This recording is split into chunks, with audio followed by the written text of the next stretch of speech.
This new story about survival during the apocalypse begins like many others, with betrayal. The main character of this story is named Zhang Xiaoyang, and now he is in a hanging state, literally.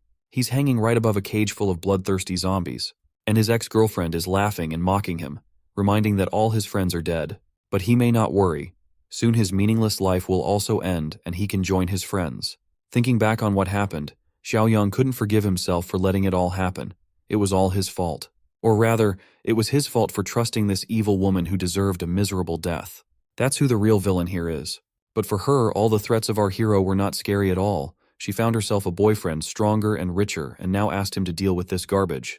The fat man was not at all against helping and offered to torture Zhang Xiaoyang slowly, so that the girl could enjoy the sight and let out her anger. Before pressing the button, the fat man mockingly thanked Xiaoyang for all his supplies. Thanks to his generosity, they would be able to live comfortably for a few months. That was the end of the conversation, and Xiaoyang fell right into the zombie cage. For these insane creatures, there was no difference in what to attack. Fresh flesh was the only thing they desired in this world. The bound Xiaoyang could only scream in pain, and dream that if he had a second chance to live his life again, he would make his ex-girlfriend Qi Jing and fatty Li Shuxiang pay for what they had done. But suddenly, it was as if Xiaoyang woke up and heard Qi Jing's nasty, disgusting voice demanding an explanation. She wanted to know why it was that he still hadn't put her name on the house deeds. Does he not love her at all? Xiaoyang, meanwhile, was trying to come to his senses and realize what was going on. Had he been reborn in the time before the apocalypse? In his past life, he was deceived by Qi Jing. Not only did she swindle away the inheritance his parents left him, but he also ended up homeless. Later, the apocalypse began, and a global catastrophe turned people into zombies, plunging the entire world into chaos. But even in the midst of this chaos, Xiaoyang was not confused, and with the help of friends managed to survive and after some wandering built a safe zone. In it they could not be afraid of zombies, and thanks to good supplies they could live there for months. That's when Qi Jing appeared again. She pretended to be a desperate person who was looking for shelter, and she won Xiaoyang's sympathy again. Yes, it was stupid, and he realized it himself now. The very next night, she opened the gates of the safe zone to the enemies who had long dreamed of destroying them. Now, this same traitorous woman was not calming down and demanded 400,000 yuan bride price in addition to the house if he wanted to marry her. She behaved the same as always, confident that Xiaoyang was enchanted by her beauty and couldn't see her rotten character. But this time it will be different. He won't let this evil thing twist him around. However, he needs to act carefully. Being overly impulsive could hurt him now. Qi Jing gave him a week's time to do what she demanded, otherwise the wedding would be cancelled. At this, Xiaoyang threw her out of the house and assured her that he understood. Qi Jing was not used to such an attitude and couldn't understand what was going on. Since when had her slave Xiaoyang become so assertive? Had he changed his mind about being her servant? Now that he was rid of that annoying traitor, he could look around. There was only a month left before the apocalypse began, and Xiaoyang had to start preparing immediately, or else it would be too late later. Suddenly, he received a notification like in some kind of game. He received a system mission after activating the apocalypse system. The mission had a very common name, Apocalypse Preparation. To complete it, he needed to own a piece of land and prepare a year's stock of supplies. For completing it, Xiaoyang could get 10 points, which he could exchange for rewards in the system store. Our hero was pleasantly surprised by such a bonus. The system, missions, and rewards for their completion. What else is needed for happiness? Just what could be bought in the system store Xiaoyang did not know. Mostly there were loot boxes and some potions, for example, to improve physical strength. But from all this, our hero was distracted by his stomach grumbling and demanding a proper meal. Xiaoyang had almost forgotten how in his previous life he was skimping and saving every penny to gather Qi Jing's bride price, which left him malnourished. Now he was not going to limit himself and decided to have a fancy dinner delivered. In a month's time, zombies would be everywhere, and as long as good food is available, he should take advantage of it. A few hours later, the delivery arrived. Xiaoyang would never have allowed himself such a legendary Michelin 3-star takeaway before. He decided to start by tasting what a 300 yuan braised pork tasted like. After what he ate during the apocalypse, it was divine and just too good to be true. Our hero didn't stop there and went into food devourer mode. His appetite was quite good and soon he was almost done. Just at this moment, the phone rang. Wen Shuya, Qi Jing's friend, was calling, which meant that she had already managed to complain to her. Xiaoyang answered the phone and immediately regretted it. A shout immediately came from the phone, Wen Shuya demanding to explain how dare he treat Qi Jing like that. She just wanted him to prove his love. If he can't give her his property, then how can he say he loves her? Actually, Qi Jing was just testing him a little and he failed the test. But if he brings the house deeds and 1,000,000 yuan in cash as an apology, Then Wen Shuya will try to help him convince Kui Jing that it was just a misunderstanding. If he doesn't, he can expect a breakup. After such a long speech, our hero simply ran out of patience. Who does she think she is to test him? With an attitude like that, she should just get lost. Wen Shuya still tried to object, but Xiaoyang just ended the call. He was already fed up with these money-hungry girls. He didn't care about them now. The most important thing was to find and buy a suitable piece of land. There he could build the strongest fortress, which would not only be easy to defend, but also close to a source of water and forest. The next morning, he arrived at the real estate agency. He was immediately greeted by a consultant and asked if he had come to rent or buy a house. Xiaoyang assured her that it was neither. He was here for something more valuable. Suddenly, a real estate sales manager came up behind them and ordered the consultant Xiaoning to go and help carry the boxes. They received a big shipment of toilet paper today. She tried to explain that she had a customer, but it was no use. Manager Zhu didn't see Xiaoyang as a customer at all. He even scolded his subordinate for forgetting everything he taught her. Convinced that you can't be a real estate agent without flair, he sent her to work in the backyard, and told our hero that such a broke loser in cheap clothes probably cannot even afford to buy a toilet, so he can't even be called a customer. This arrogant attitude annoyed our hero, and he was going to teach this manager a lesson. To start with, Xiaoyang asked him to repeat what he just said, and explain how dare he look down on the others. Manager Zhu was not going to back down.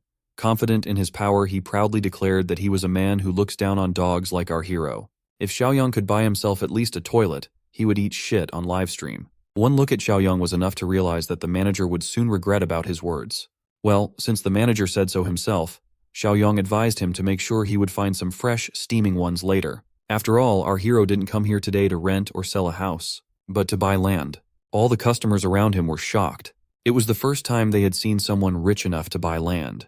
In that case, Ms. Xiaoning invited him to sit down so she could give him a detailed introduction. Manager Zhu watched all this with gritted teeth, confident that anyone could talk. But when it came to payment, he didn't believe that Xiaoyang would be able to pay. Xiaoning provided our hero all the pieces of land available for purchase. He could view them while she would explain everything. But for our hero, none of that was necessary. He knew exactly what he wanted.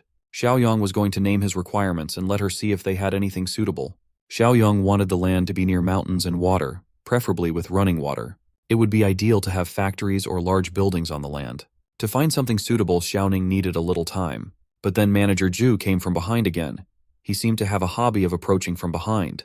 He thought that the piece of land that fit all the requirements is located in the Eastern District. Xiaoning thought it was a bad idea. That place was the Tea City land. There were many unfinished factories and pending projects there. Such property couldn't be sold to customers. Manager Zhu didn't think so. He still hadn't seen any customers here. And this loser with such high demands in his opinion was not here to buy land, but to make trouble. Xiaoyang didn't really care where the land was located, as long as it met his requirements. Incomplete factories were also not a problem, even on the contrary, an advantage. After looking at the details, our hero decided that it was exactly what he needed.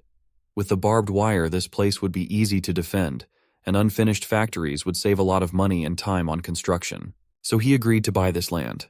He was ready to sign the contract now and pay for the purchase. Xiaoning was shocked. She couldn't believe that someone in his right mind was going to buy this land with unfinished factories. But still Xiaoyang stood firm and even asked her to do it quickly because someone here couldn't wait to eat fresh poop. Soon enough, Manager Zhu held the check in his hands and couldn't believe it was possible. This ragamuffin was able to pay 300,000 wen for a land with abandoned factories. This was just crazy to him. Xiaoyang reminded him before he left that he had made the payment, and now it was his turn to perform. While Zhu is enjoying the process, Xiaoyang will send him a donation in Super Chat so that he won't be so offended. The other customers started encouraging the fat manager to hurry up because they had already started the stream. One just had a stomach that didn't feel good, but he promised that it would at least be fresh. Thus, Xiaoyang had completed the first step of the system task. Now it was time to get to the second one. Xiaoyang had spent all the money to buy the land, and now he needed to figure out how to get money to accumulate supplies. When he was leaving the real estate agency, he was recognized by an old acquaintance, Li Shuxiang, and he immediately wondered what our hero was doing here. However, all these questions flew out of his head when he saw what was going on inside. The staff and customers were forcing Manager Zhu to keep his promise while he was desperately asking for help and how much he didn't want to eat poop. Meanwhile, Kuijing was painting her nails and enjoying life carefree. She got a call from Li Shuxiang and asked if she knew that Xiaoyang had come to the real estate company to buy land. Of course she didn't know, and was shocked at where he got so much money from. Li Shuxiang clarified that Xiaoyang had paid 300,000 yuan, probably the bride price money he saved. Now she was just furious that that bastard dared to use her money. Li Shuqiang advised her to calm down and not get mad, but rather go find Xiaoyang and ask him what was going on. But she was blinded by anger. She wasn't going to ask him anything. That bastard was using her money and she was going to expose him today. In the meantime, our hero had his own worries. Buying supplies and building a base required a lot of money to be found. All his peaceful musings were interrupted by a frantic knock on the door. It was Jing along with her sister. She was still furious that he dared to spend her money. Xiaoyang still couldn't understand what she was talking about. Jing, on the other hand, continued as she thought to expose him that he used the bride price money to buy land. That money belonged to her, and since he bought the land with it, it also belonged to her. Xiaoyang didn't even know how to respond to this crazy woman's claims. He finally decided to explain things to her in a way that even a dumbass like her would understand. He has a lot of money, but he's not going to spend a single cent on her. Besides, he knows about her affairs with Li Shuqiang. Jing didn't understand what was going on and how he even knew about her and Li Shuqiang. Her sister, seeing where things were going, suggested to everyone to calm down and solve this little misunderstanding between a couple. But Xiaoyang was not going to waste his precious time on these two. There is no misunderstanding here. Jing is not his girlfriend, but a pathetic doormat of that old fatty Li Shuqiang. Right after that, he slammed the door in her face and told her to get lost. Just looking at her already annoys him. Jing still couldn't understand how he knew. She and Li Shuqiang had always been very careful when renting rooms. Her sister didn't know about them either, and didn't understand why her sister didn't share such important information with her up front. Is she really dating that middle-aged man? Jing assured that it was nothing serious. They had just rented rooms a few times. In such an out-of-control situation, they had no choice but to go home and come up with a new plan. That's all they could do. Since her sister screwed up with Xiaoyang, Wen Shuya herself was now not going to hold back and wanted to charm Xiaoyang. After all, they are good sisters. The next day, Xiaoyang arrived on his land together with a construction crew. He wanted to rebuild one factory, and he was wondering how long it would take. After a detailed analysis, Foreman Li summarized that reinforcing the walls, building protective towers, installing Texas barbed wire, thickening the steel armored doors, and adding bulletproof glass were all time-consuming processes. But he was interested in one additional question. What kind of power had offended our hero that he needed to build such a fortress? Xiaoyang advised him not to ask too much because knowing too much does not lead to anything good. Our hero just wanted to know how much it would cost to finish the construction in a month. Foreman assured him that it couldn't be done in a month. In that case, Xiaoyang knew many who were willing to do it instead. Foreman replied that the lives and well-being of the workers were worth more. This surprised our hero. He had first met Foreman with conscience, but it turned out that he was wrong. It just meant that there would be a lot of money needed. Xiaoyang asked him to tell him the price without delay. Foreman Li calculated that if they had to finish the project in a month, the workers would have to work around the clock, so the cost would be 6 digits. The price was 20 million, and they wanted to get a deposit of 5 million yuan before they started construction, so they could start work right away. But this option was not quite suitable for our hero. He wanted them to start work right away, and he would transfer the money to them within a week. The construction company didn't have to worry that he wouldn't pay. If he couldn't, that land would be theirs. Suddenly, Wen Shuya appeared on the construction site. She defiantly hugged his arm and asked him what he was doing here. Xiaoyang was already sick of this rotten woman. In his previous life, she, along with Jing, had forced him out of his parents' legacy. And this time, he was willing to make her pay twice as much. All her attempts were useless. No matter how much she tried to act like a nice girl, he could see her rotten nature. She asked if this was the land he bought. It's such a beautiful view, and Xiaoyang probably wants to build a villa here, right? But whatever he builds here is none of her business. Seeing this attitude, she couldn't understand what was going on. Since when did that loser behave so strangely? Usually just her touch on his arm was enough to make him blush and his heart start pounding. But today, none of that worked. Instead, he indifferently turned away from her and went to instruct the construction workers what they were doing wrong, and that the gate needed to be widened. Wen Shuya couldn't afford to miss such a golden opportunity. Since Jing had ruined everything with her cheating, she should move her, and this land would become hers. Xiaoyang returned home and wondered how he could get more money. After he mortgaged the house to the bank, he only got a 3 million yuan loan. It wasn't enough to cover the cost of even the first phase of construction. Although if you thought about it that way, the apocalypse was inevitable anyway, and if he sold the house to a few people, it wouldn't matter. It was something that needed to be dealt with. Just in time, there was a knock on the door. It was the damn annoying old man neighbor. He lived downstairs, and his name was Grandpa Li. He was a rich old bastard. He owned the apartments on the first and second floor and wanted to buy the third floor too, but Xiaoyang wouldn't agree to sell it. So this old man was doing all sorts of nasty things, painting the doors, scattering trash, bringing coffin and jamming lock to the doors. He's been up to all kinds of dirty tricks, and now he's come to complain that Xiaoyang made noise last night by having a party here. Of course it was a deliberate lie. Our hero went to bed early last night and didn't do anything like that. But there was no point in arguing further. Xiaoyang knew that the old man wanted his house, so he pretended that he was fed up and gave up. Now he was ready to sell the house to the old man. The old geezer couldn't believe his ears. But Xiaoyang had a condition. He wanted to stay living in the house for another 6 months until he found a new place to live. But the old man must transfer 5 million into his account right now so he could pay the deposit for the new house. If the old man doesn't agree to this condition, he can forget about the deal. The greedy old bastard couldn't let that slip away and agreed, but demanded to sign the contract so that Xiaoyang couldn't change his mind later. This was no problem for our hero. That old bastard would still die in his house when the apocalypse started. Once old Li transferred 5 million yuan, then in sum with the loan from the bank, Xiaoyang had collected 8 million. Now it's time to complete the second task and get the reward. The biggest supermarket was perfect for this task. Xiaoyang began to diligently stock up on supplies for the year ahead. People around him looked at him as a mentally unstable guy and preferred to stay away. Finally, he dragged a whole bunch of grocery carts to the checkout line. People around him still didn't understand why he was buying so much stuff. They just laughed at him like he was just another fool who believed in rumors about the apocalypse and the end of the world. But their conversations didn't mean anything. The most important thing was that Xiaoyang had completed the system's task and received 10 points. Among all the options available in the system store, the protagonist's supply box was worth 10 points. And Xiaoyang didn't hesitate to use this opportunity and decided to spend all the available points on this box. The purchase was successful, and he received this mysterious box. After opening it, he received a level 1 space ring that allowed him to use his own subspace of 500 cubic meters. Also inside this space, time stood still, allowing the items inside to not spoil. This was an incredibly successful gain. There was a reason why our hero had a good feeling about this box. The fact that the time inside the subspace stood still meant that he could even store fresh food inside and it would never spoil. Along with the new item, Xiaoyang also received a new mission, 10 years of sustenance. For its completion, it was possible to get 20 points. But suddenly our hero was called by the supermarket security chief. He'd gotten word that some crazy guy was causing trouble. Turns out he knew Xiaoyang. The security chief's name was Yang Tao. He went to the same high school as our hero and was the lackey of a local bully who bullied the weak and feared the strong. In the past, he had extorted money from high school students for his boss, and Xiaoyang had frequent conflicts with him. Today, Xiaoyang didn't expect to run into him here. Yang Tao demanded that our hero put all these things back where he got them from, otherwise he would not be kind to him. Xiaoyang replied that he still hadn't changed and was still bullying the weak. But our hero was not going to return anything. He is a customer here, and he is always right. Is this really how customers are treated? Then Yang Tao demanded that Xiaoyang pay for the items right now, otherwise it would be his own fault for being cruel. After an hour, all the cashiers in the supermarket finally calculated the price of all the items. A total of 56,000 yuan.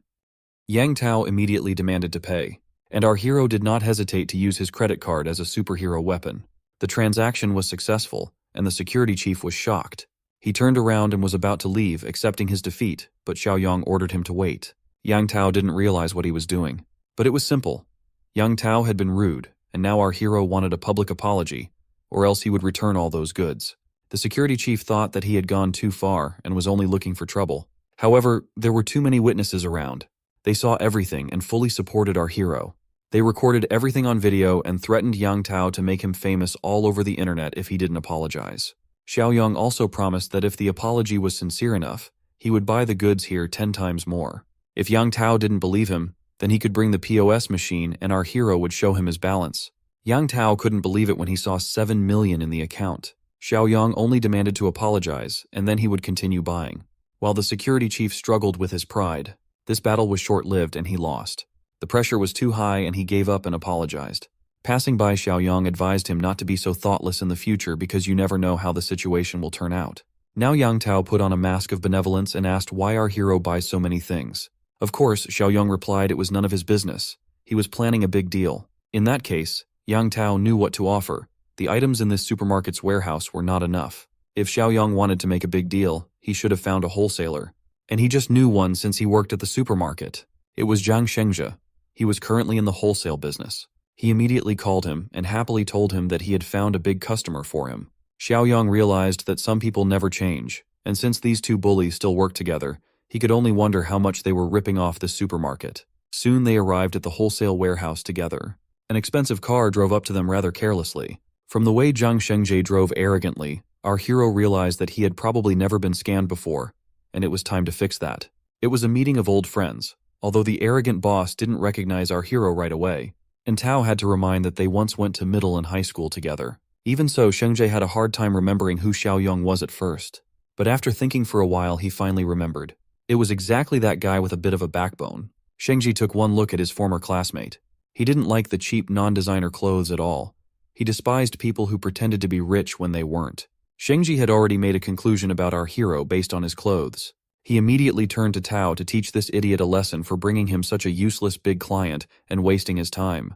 Shengji even gave him a kick in the ass to think better next time, even though Tao tried to stand his ground, knowing that Xiaoyong was actually rich. Shengji couldn't even allow such a thought. He had been in this business for years, and as he thought he could tell at a glance who was rich and who wasn't. Xiaoyong saw that some people never change and called Shengji an illiterate who looks down on people. Shengji immediately grabbed him and demanded him to repeat what he just said. Xiaoyong was absolutely not afraid of him, and repeated to his face that he looked down on people. But it turned out that it was not this that offended him at all, but the fact that our hero called him illiterate. This was not what Xiaoyong had expected. It turned out that this bastard was really shameless. Tao, seeing the impending fight, hurriedly intervened and advised our hero not to touch Shengji's sore point. He is really illiterate, so he hates to be called like that. But for saying that, Tao received another kick and insults from Shengji, who was angry because he was not allowed to do what he wanted. Turning to our hero, Shengji gave him a condition. Either Xiaoyong buys a truckload of goods from him or crawl back on all fours. Our hero was more than satisfied with this. He ordered Shengji to let go of his collar and call out the account number. In just a moment, the angry expression on Shengji's face changed to a shocked one. Xiaoyong had somehow actually transferred $1 million into his account. According to our hero, it was only a deposit. He had plans to buy $5 million worth of goods. Shengji asked what kind of goods he needed. Xiaoyong replied that he needed oil, rice, salt, snacks, and drinks. Simply put, the products that didn't spoil for a long time. An imperceptible smile appeared on Shengji's face. He had just received a batch of almost expired food, and this was the perfect opportunity to slip it to Xiaoyong. Upon arriving at the warehouse with the food, Shengji offered our hero to pick up the entire shipment at a discount of 10% off the original wholesale price. The offer was great. However, Xiaoyong realized that Shengji wouldn't sell him food at such a cheap price so simply. So the first thing he decided to do was to check the quality of the food. As Xiaoyong suspected, it was a trap. Although the packaging looked new, the food was almost expired. Shengji didn't expect Xiaoyong to figure out his plan so quickly. He immediately offered him a discount of as much as 50%. But our hero wasn't satisfied with this deal. With this $5 million, he intended to buy the highest quality food. However, he had plans for this expired product as well. Xiaoyong told Shengji that he was willing to take the expired goods from him for half the price, but with the condition that the payment would be made in a month. Shengji was incredulous at our hero's words, but Xiaoyong replied that he would pledge his house. Shengji was confused because he didn't understand why Xiaoyong needed the expired food. He couldn't even suspect that after a while, even this expired food would be worth its weight in gold. Xiaoyong didn't intend to go into details and told Shengji to deliver the goods to him at the right address. Suddenly, someone called to our hero regarding the sale of a house. Quickly saying goodbye to Shengji and Tao, he left. The buyer was an old man who was ready to pay 400,000 down payment and give Xiaoyong 3 months to move out. Everything was going so well that it made our hero a little wary. He asked the old man why he was in such a hurry. He replied that his granddaughter was about to change schools, and she needed a place to live. Xiaoyong was the only one selling the house in the neighborhood. The old man was so honest that he gave Xiaoyong all the information himself. Our hero asked if he was afraid that with this information, he might raise the price. The old man realized his mistake, and in a panic began to beg our hero not to do this, as it was all his savings. Xiaoyong was not a scumbag who took advantage of innocent people's kindness. He replied that their deal was on, then signed the contract. The old man was incredibly happy, for now his granddaughter had a place to live. He was so kind and polite that he even apologized to Xiaoyong for distracting him from his work. Realizing how kind and honest the old man was, our hero felt that he and his granddaughter would not last a month in the apocalypse. Calling out to the old man who was already leaving, he asked him for his address. After a while, Xiaoyong arrived at his own land, where work was in full swing. After telling the foreman that the payment would be transferred soon, he inquired about the progress. As it turned out, almost 80% of the construction had been completed. The protection and thickness of the walls and doors were just as he had requested. The warehouse was based on the factory. There everything was ready, and the warehouse could be used. This was great news. Xiaoyang immediately called Shengzhe and told him to bring the supplies. Soon the warehouse, more like a doomsday vault, began to fill up with resources. Under Xiaoyang's strict command, everything was ready by evening.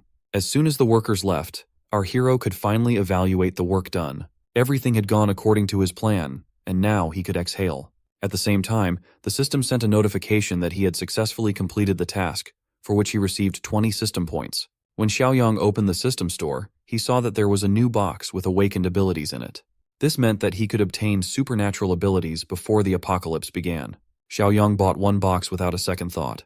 When he opened the box, he obtained a level 1 ability called Mind's Eye, thanks to which he could detect the hostility of the target. Xiaoyang was glad, because in his opinion, this was one of the most useful skills in the early stages of the apocalypse. The system didn't seem to want our hero to relax, as it soon sent him another task. This time he needed to obtain weapons. Lots of weapons. Xiaoyang didn't mind at all, as that was exactly what he intended to do. It was time to get some guns. With the new task at hand to arm himself for the upcoming apocalypse, Jiang Xiaoyang found himself in the seedy underbelly of the city, the busy late-night black market. Walking around, he could hear the incessant haggling and obnoxious noises of customers and sellers trying to get better deals for themselves. There were scammers everywhere. Suddenly, something caught our MC's attention. Something he saw out of the corner of his eye. It was a man familiar to him, the man that Kui Jing was clinging to in the first apocalypse, Li Shuxiang. He was aggressively trying to bring down the price of some fake jewelry, eventually whittling down the seller to agree. Jiang Xiaoyang was not expecting to run into this guy tonight, but it made sense that the bastard would be trolling for fake jade bracelets. That witch, Kui Jing, was actually dumb enough to be tricked by fake gifts. A few feet away, he finally found a stall selling some promising wares. Sharp blades were lined up on the floor, each one more lethal than the last. As soon as he laid eyes on those sharp blades, a smile crept up on his face. He finally found what he was looking for. Squatting down in front of the seller, he boldly asked if they sold any hard stuff at this stall. Mr. Camouflage, who looked like a military man, wasn't amused by any of his cryptic messaging. The dude threw him a knife sharpener, telling the young man to grind the blades himself for something harder. Growing more serious, he commented that none of these knives were hard enough. What he was looking for was something a lot tougher. Realizing what he was implying, Mr. Camo turned deathly serious and asked if he was asking for trouble. Mr. Camo's irritation was interrupted by the sound of his phone notification that 200,000 yuan had been transferred into his bank account. In front of him was Jiang Xiaoyang, holding up the receipt after he sent the astronomical funds through the QR code at the stall. This was his way of pacifying the irate seller and proving that he was a serious buyer. Finally convinced, Mr. Camo called one of his men to come and watch the stall while he handled real business. His attitude towards Jiang Xiaoyang made a 180-degree turn as he politely led the young man to another building, as talking outside could be a little inconvenient. They did not have any problems entering the innocuous building next to the store. Mr. Camo was now trying to sell Xiaoyang some homemade guns for small targets. They cost 2,000 yuan, and ammo would come cheap. Our boy immediately declined.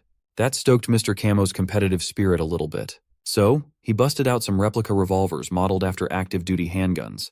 For 5,000 yuan, you'd get a 9mm shooter. Bullets would be 5 yuan a pop. For Xiaoyang, this much was barely acceptable, but he prepaid 200,000 yuan.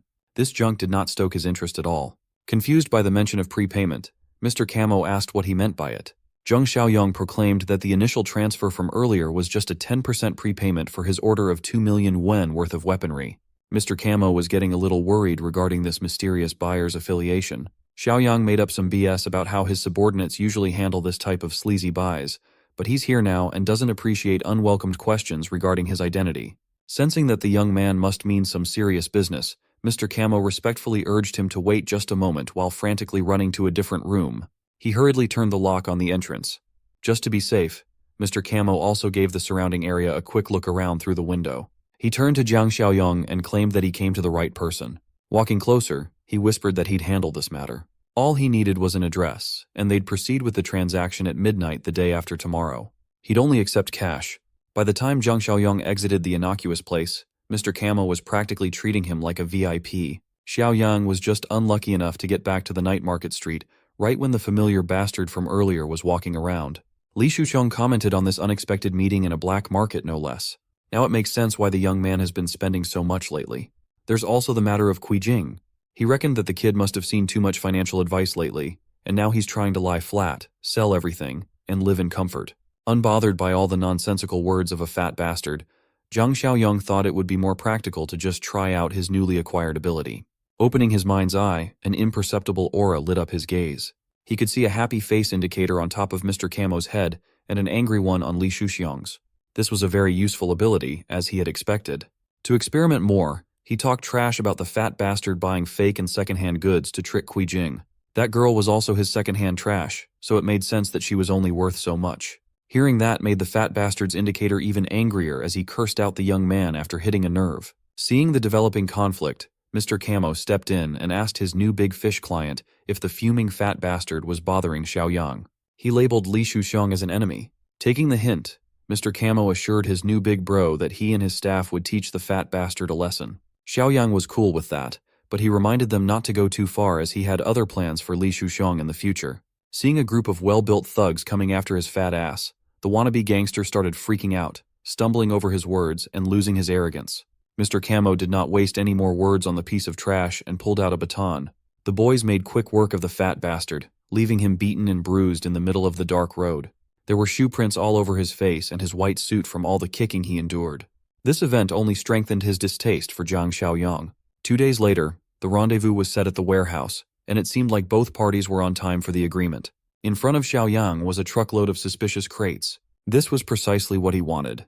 The arrival of his firearm signaled the success of his battle-ready task, rewarding him with 10 system points, bringing his total up to 20. Inside the crates were heavy firearms, rifles, pistols, and every extra piece of equipment he might need. For some reason, the system also added a bonus reward, a +2 physical enhancement potion. Holding the syringe in his hand, he was pretty pleased with the unexpected drop of this bonus. With the +2 classification, it was even double the efficacy of the one in the system store. Not wasting another second, he lifted that syringe and aimed at his veins. He was expecting a tiny pinch of the needle, but the strength potion coursing through his bloodstream was an agonizing process. As an average adult male, his physical score would be around 5 points.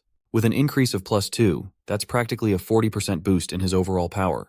Since that's the case, he resolved to open the system store, his gaze locking in on the other physical enhancement potion listed there. Realizing the value of increased strength while holding another massive syringe, he might as well maximize the advantage it would give. After injecting another strength cheat code, his physical score had finally reached 8. He was practically 60% stronger than an average man, and he was eager to test this out. Seeing some loose iron bars strewn around the warehouse, the idea of testing struck Zhang Xiaoyong. He took one of the iron bars, one of those thick ones used for reinforcing buildings. Xiaoyang threw it up in the air and proceeded to kick it as fast and hard as he could. His attack bent the thick rod quite noticeably. The momentum carried on with the stick flying right into the nearby wall. Xiaoyang's kick was powerful enough to make a decent dent in a wall through the iron bar. With his current strength, his bare hands are practically weapons now. He would be comfortable going up against an early apocalypse right about now. As for the weapons he just procured, keeping them out in the open would be a stupid move, so it would be better to store them in the spatial ring for safety. Xiaoyang just pointed his magical ring at the contents of the truck, and they were promptly absorbed. If everything proceeds as he remembers, the day after tomorrow will mark the first day of the apocalypse. He doesn't have much time to do everything else that needs to be done. For some reason, he couldn't brush off the image of that old man pleading to buy his house, using a modest amount of hard-earned cash for his granddaughter. Zhang Xiaoyong had been through countless life-and-death scenarios and treachery in the first apocalypse, but ignoring the plight of the unfortunate had never been his style. Maybe he'll send some essential supplies to the old man. That's the least he could do to help him and his granddaughter's chances of survival. It's a repayment of sorts for supplying Xiaoyang's apocalypse funds. The very next day, Zhang Xiaoyong drove to a rundown apartment building in a shady part of a different city. Without GPS, finding this place would have been impossible, given how hidden and decrepit it was. Seeing as the old man had been renting in such a cheap and old place without an elevator, it was evident that he wasn't well off. Their unit was even on the top floor. Reaching the door, Xiaoyang casually knocked. He suddenly realized that he should take out the supplies from his storage ring, or he would have a hard time explaining where they came from. Activating its effects, boxes upon boxes of essential supplies stacked on top of one another filled the hallway. At that moment, the old man reached the door. He opened it and immediately assumed it was the landlord, promising to pay rent next week. When he got a good look at the young man, he realized it was Mr. Jiang. With him were the boxes crowding the hallway, stretching through the staircase, which confused the old man even more. Xiaoyang promised to explain the deal later. They needed to get these boxes inside before the neighbors saw them. After a few minutes of lifting, which was done mostly by Xiaoyang, They managed to get everything inside. The old man was impressed that the young man didn't even look tired. Meanwhile, Xiaoyang was just surveying the room and analyzing if it would be a suitable emergency shelter, and it was. The front door was solid enough. Next, he urged the old man to listen carefully to what he was about to say. He explained that the supplies should be used wisely, as they should last for about half a year starting tomorrow. Just as he was about to go into more detail, Xiaoyang was taken aback by a photo displayed in the room. The old man was still confused. In the photo was the proud old man and his beautiful granddaughter. Much to Xiaoyang's surprise, the girl in the photo was a close friend he had during the first apocalypse, Shan Shan. He promptly asked the old man if the girl in the photo was named Meng Shan Shan. This confused the old man even further, as he had never mentioned her name to the young man before. Xiaoyang's expression darkened, and he hurriedly asked the old man where the girl was. She was still at school while they were arranging the transfer paperwork. The young man could still remember when Shan Shan expressed her regrets about dooming her grandpa in the early days of the first apocalypse. As far as he could remember, Shan Shan's grandpa would end up risking everything to save her. The old man would bravely break into her zombie-infested school. In that doomed timeline, he would manage to save her, but would die in the process. Being a close aide in his previous life, Xiaoyang resolved to never let that kind of pain happen to Shan Shan again. He turned to the old man and declared that the house wasn't for sale anymore. The innocent grandpa panicked, thinking Mr. Jiang was pulling out of the deal. But Xiaoyang gave him a tougher pill to swallow. The world would turn into a living hell tomorrow. The house and Shan Shan's school wouldn't matter anymore. For now, they needed to pick her up and transfer her to a safer place. This sudden declaration only confused the old man even more. Xiaoyang was in such a rush that he failed to factor in the incredulity of the apocalypse. It was hard to explain what was about to happen to an old man. So, he used a more understandable term for an old head, urging the old man to imagine how tragic and terrifying living through a famine was. Sure, it sounded scary, but famines couldn't happen in times of peace, right? Realizing that no words could convince the old man to trust him, Jiang Xiaoyang took a show-don't-tell approach. He sucked all the supply boxes back into his storage ring in an instant. He even included everything else in the room. By the time he was done, the old man was looking at an empty, spacious room. There was no other word to describe it other than magic. Jiang Xiaoyang proclaimed that he had superpowers and could see into the future. The old man needed to listen to everything he said to survive and save Shan Shan. Their next move was to take the girl out of that school. On the car ride to where Shan Shan was, the old man's mouth still hung wide open, his eyes fixated on the unbelievable young man. To get there as fast as possible, Xiaoyang drove like a madman, as if traffic laws were merely suggestions. Running out of the vehicle, they needed to find Shan Shan wherever she was. In front of one of the department buildings was a young woman surrounded by a few other students. It was none other than Shan Shan. Right now, some stereotypical witch was slapping her across the face because some boy liked her. With defiant eyes, Shan Shan insisted that she didn't even want to be with the freak, and she didn't like the attention from the creep. Another witch stepped in and kicked her in the stomach for daring to talk back. Two witches took turns beating her up out of jealousy over all the attention Shan Shan was getting because of her beauty. The situation was rapidly accelerating, only to be interrupted by the voice of the old man after seeing his granddaughter in such a heartbreaking position. Those witches turned their attention to the grandpa running towards his precious granddaughter. He yelled at the unruly young women for what they were doing to Shan Shan, telling them to let go of the girl. That's when some ugly thugs stood in his path, telling the old man to step back and let the girls settle their business without interruption, deliberately showing their blunt weapons and blades. The old man did not hesitate to charge in, even when threatened with knives, yelling at the boys for being mannerless bullies. One of the thugs raised his steel bat, aiming it at the old man's head. It would have been quite a severe ordeal had the bat hit, but Xiaoyang decided to step in on time, stopping the bully's attack. He looked at the young waste of space. It seemed like young guns were still learning to be thugs. The other two shifted their attention to Xiaoyang. They thought he was Shan Shan's older brother or something. An easy target, nevertheless. The bully's hands holding the steel bat didn't budge no matter how he struggled, and then Xiaoyang made him eat a solid kick to the solar plexus. The poor thug flew into the air, looking like he had been launched by a cannon. Looking at the fate of the first thug, the other two hesitated for a moment. By the looks of it, Xiaoyang seemed trained in combat. Maybe if they went at him as a double team, they could sneak a hit in. But judging by the cold and calculating glare of Xiaoyang, that didn't seem to be the case. Two thugs, one at the front holding a knife and the other at the back holding a bat. This was the best plan two wannabe thugs could cook up.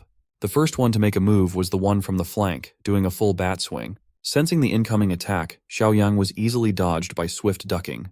His new body was proving useful already. After taking those potions and enhancing his physical abilities, his reaction speed was even heightened. He grabbed the thug who tried to bash him in the head, pulling him by the collar as if Xiaoyang were catching a badly behaved kid. With his newfound strength, slamming the bastard right into the cold, hard ground was easy peasy. One slam was all it took for the bully to pass out. The guy must have hit his head on the concrete or something. Taking the chance, the remaining bully rushed in with a knife in hand. Without even batting an eye, the zombie apocalypse veteran redirected the weapon and stared down the blonde bully with his unwavering eyes. Xiaoyang didn't even break eye contact while priming his leg for another kick. This time, he kicked the remaining thug on the side of the leg. The force was so powerful that it made the bully fold like an omelet. For additional damage, the fall eventually ended with Blondie's face hitting the floor quite hard. In just a few seconds, the wannabe thugs were dealt with appropriately. The only obstacles remaining in front of him were the catty witches aggravating Shanshan for no good reason. You see, after going through the first grueling apocalypse, Zhang Xiaoyang is now a proponent of equal rights, equal fights. So he smacked that bully witch across the face. She wasn't expecting it either. The strength behind that slap was quite serious. It made her shiver, and her cheek turn red. As for the other bully, since she liked pulling Shanshan's hair so much, Xiaoyang gave the witch a taste of her own medicine. He didn't let go no matter how much she pleaded. With a murderous gaze, he pulled out the knife he got from the blondie and placed it against the girl's neck. Scared of what he might do, the witch was frightened to tears. Every bystander in the area heard a crisp slash and an ear-piercing scream. Xiaoyang didn't even bat an eye. In the first apocalypse, he did a lot of things for the sake of survival, and those instincts have remained with him. The ladies watched in horror at the result of what he had just done. Miss Bully dropped to her knees, seemingly lifeless and powerless. Don't worry, our MC is not that brutal, at least not yet. He just gave the bully a little haircut and humiliated her in front of everyone. Still not learning her lesson, the witch cried out that she wouldn't let Xiaoyang get away after doing her dirty like this. He didn't pay any mind to her empty threats. While glaring down at her pathetic self, he sprinkled the locks of hair on top of her head for maximum disrespect. He did so while telling her that he did her a favor, as long hair would only be a burden in the near future. Everyone was confused by his cryptic words, but he assured them that having short hair might just save the bully's life in the coming days. Xiaoyang turned to Shanshan with close familiarity, telling her that they had to go now, even if she didn't know where. Nevertheless, the old man convinced his granddaughter to board Mr. Jiang's car immediately. In there, her grandpa told her that she wouldn't be coming to school anymore. With a crazy look in his eyes, the old man explained that a massive famine was coming, and survival would have to be their priority. Shanshan wasn't buying it, though. She thought her grandpa just fell for one of those scam calls.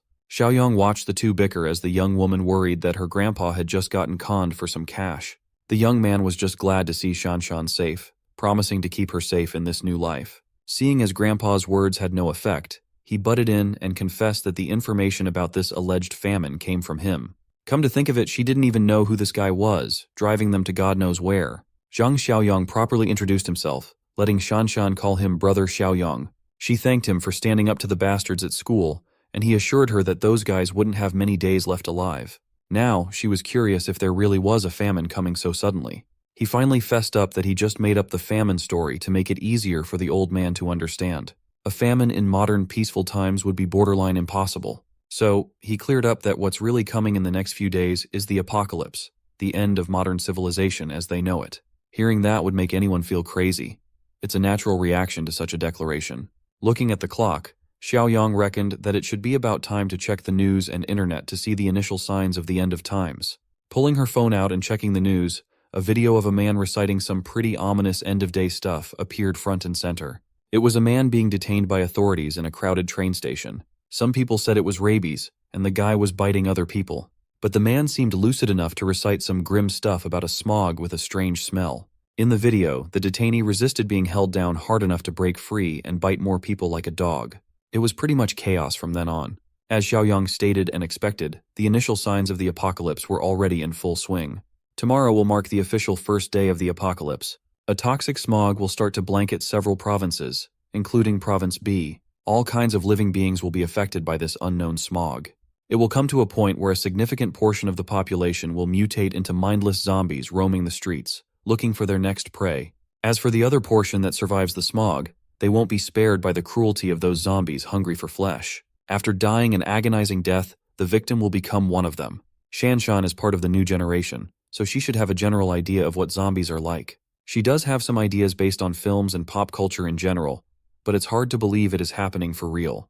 But when the chaos officially kicks off tomorrow, the day after, or next week, Everyone won't find the idea so unbelievable. Unfortunately, they were caught in traffic when time was of the essence to get back to headquarters. It was so bad that even the emergency lane was blocked and backed up.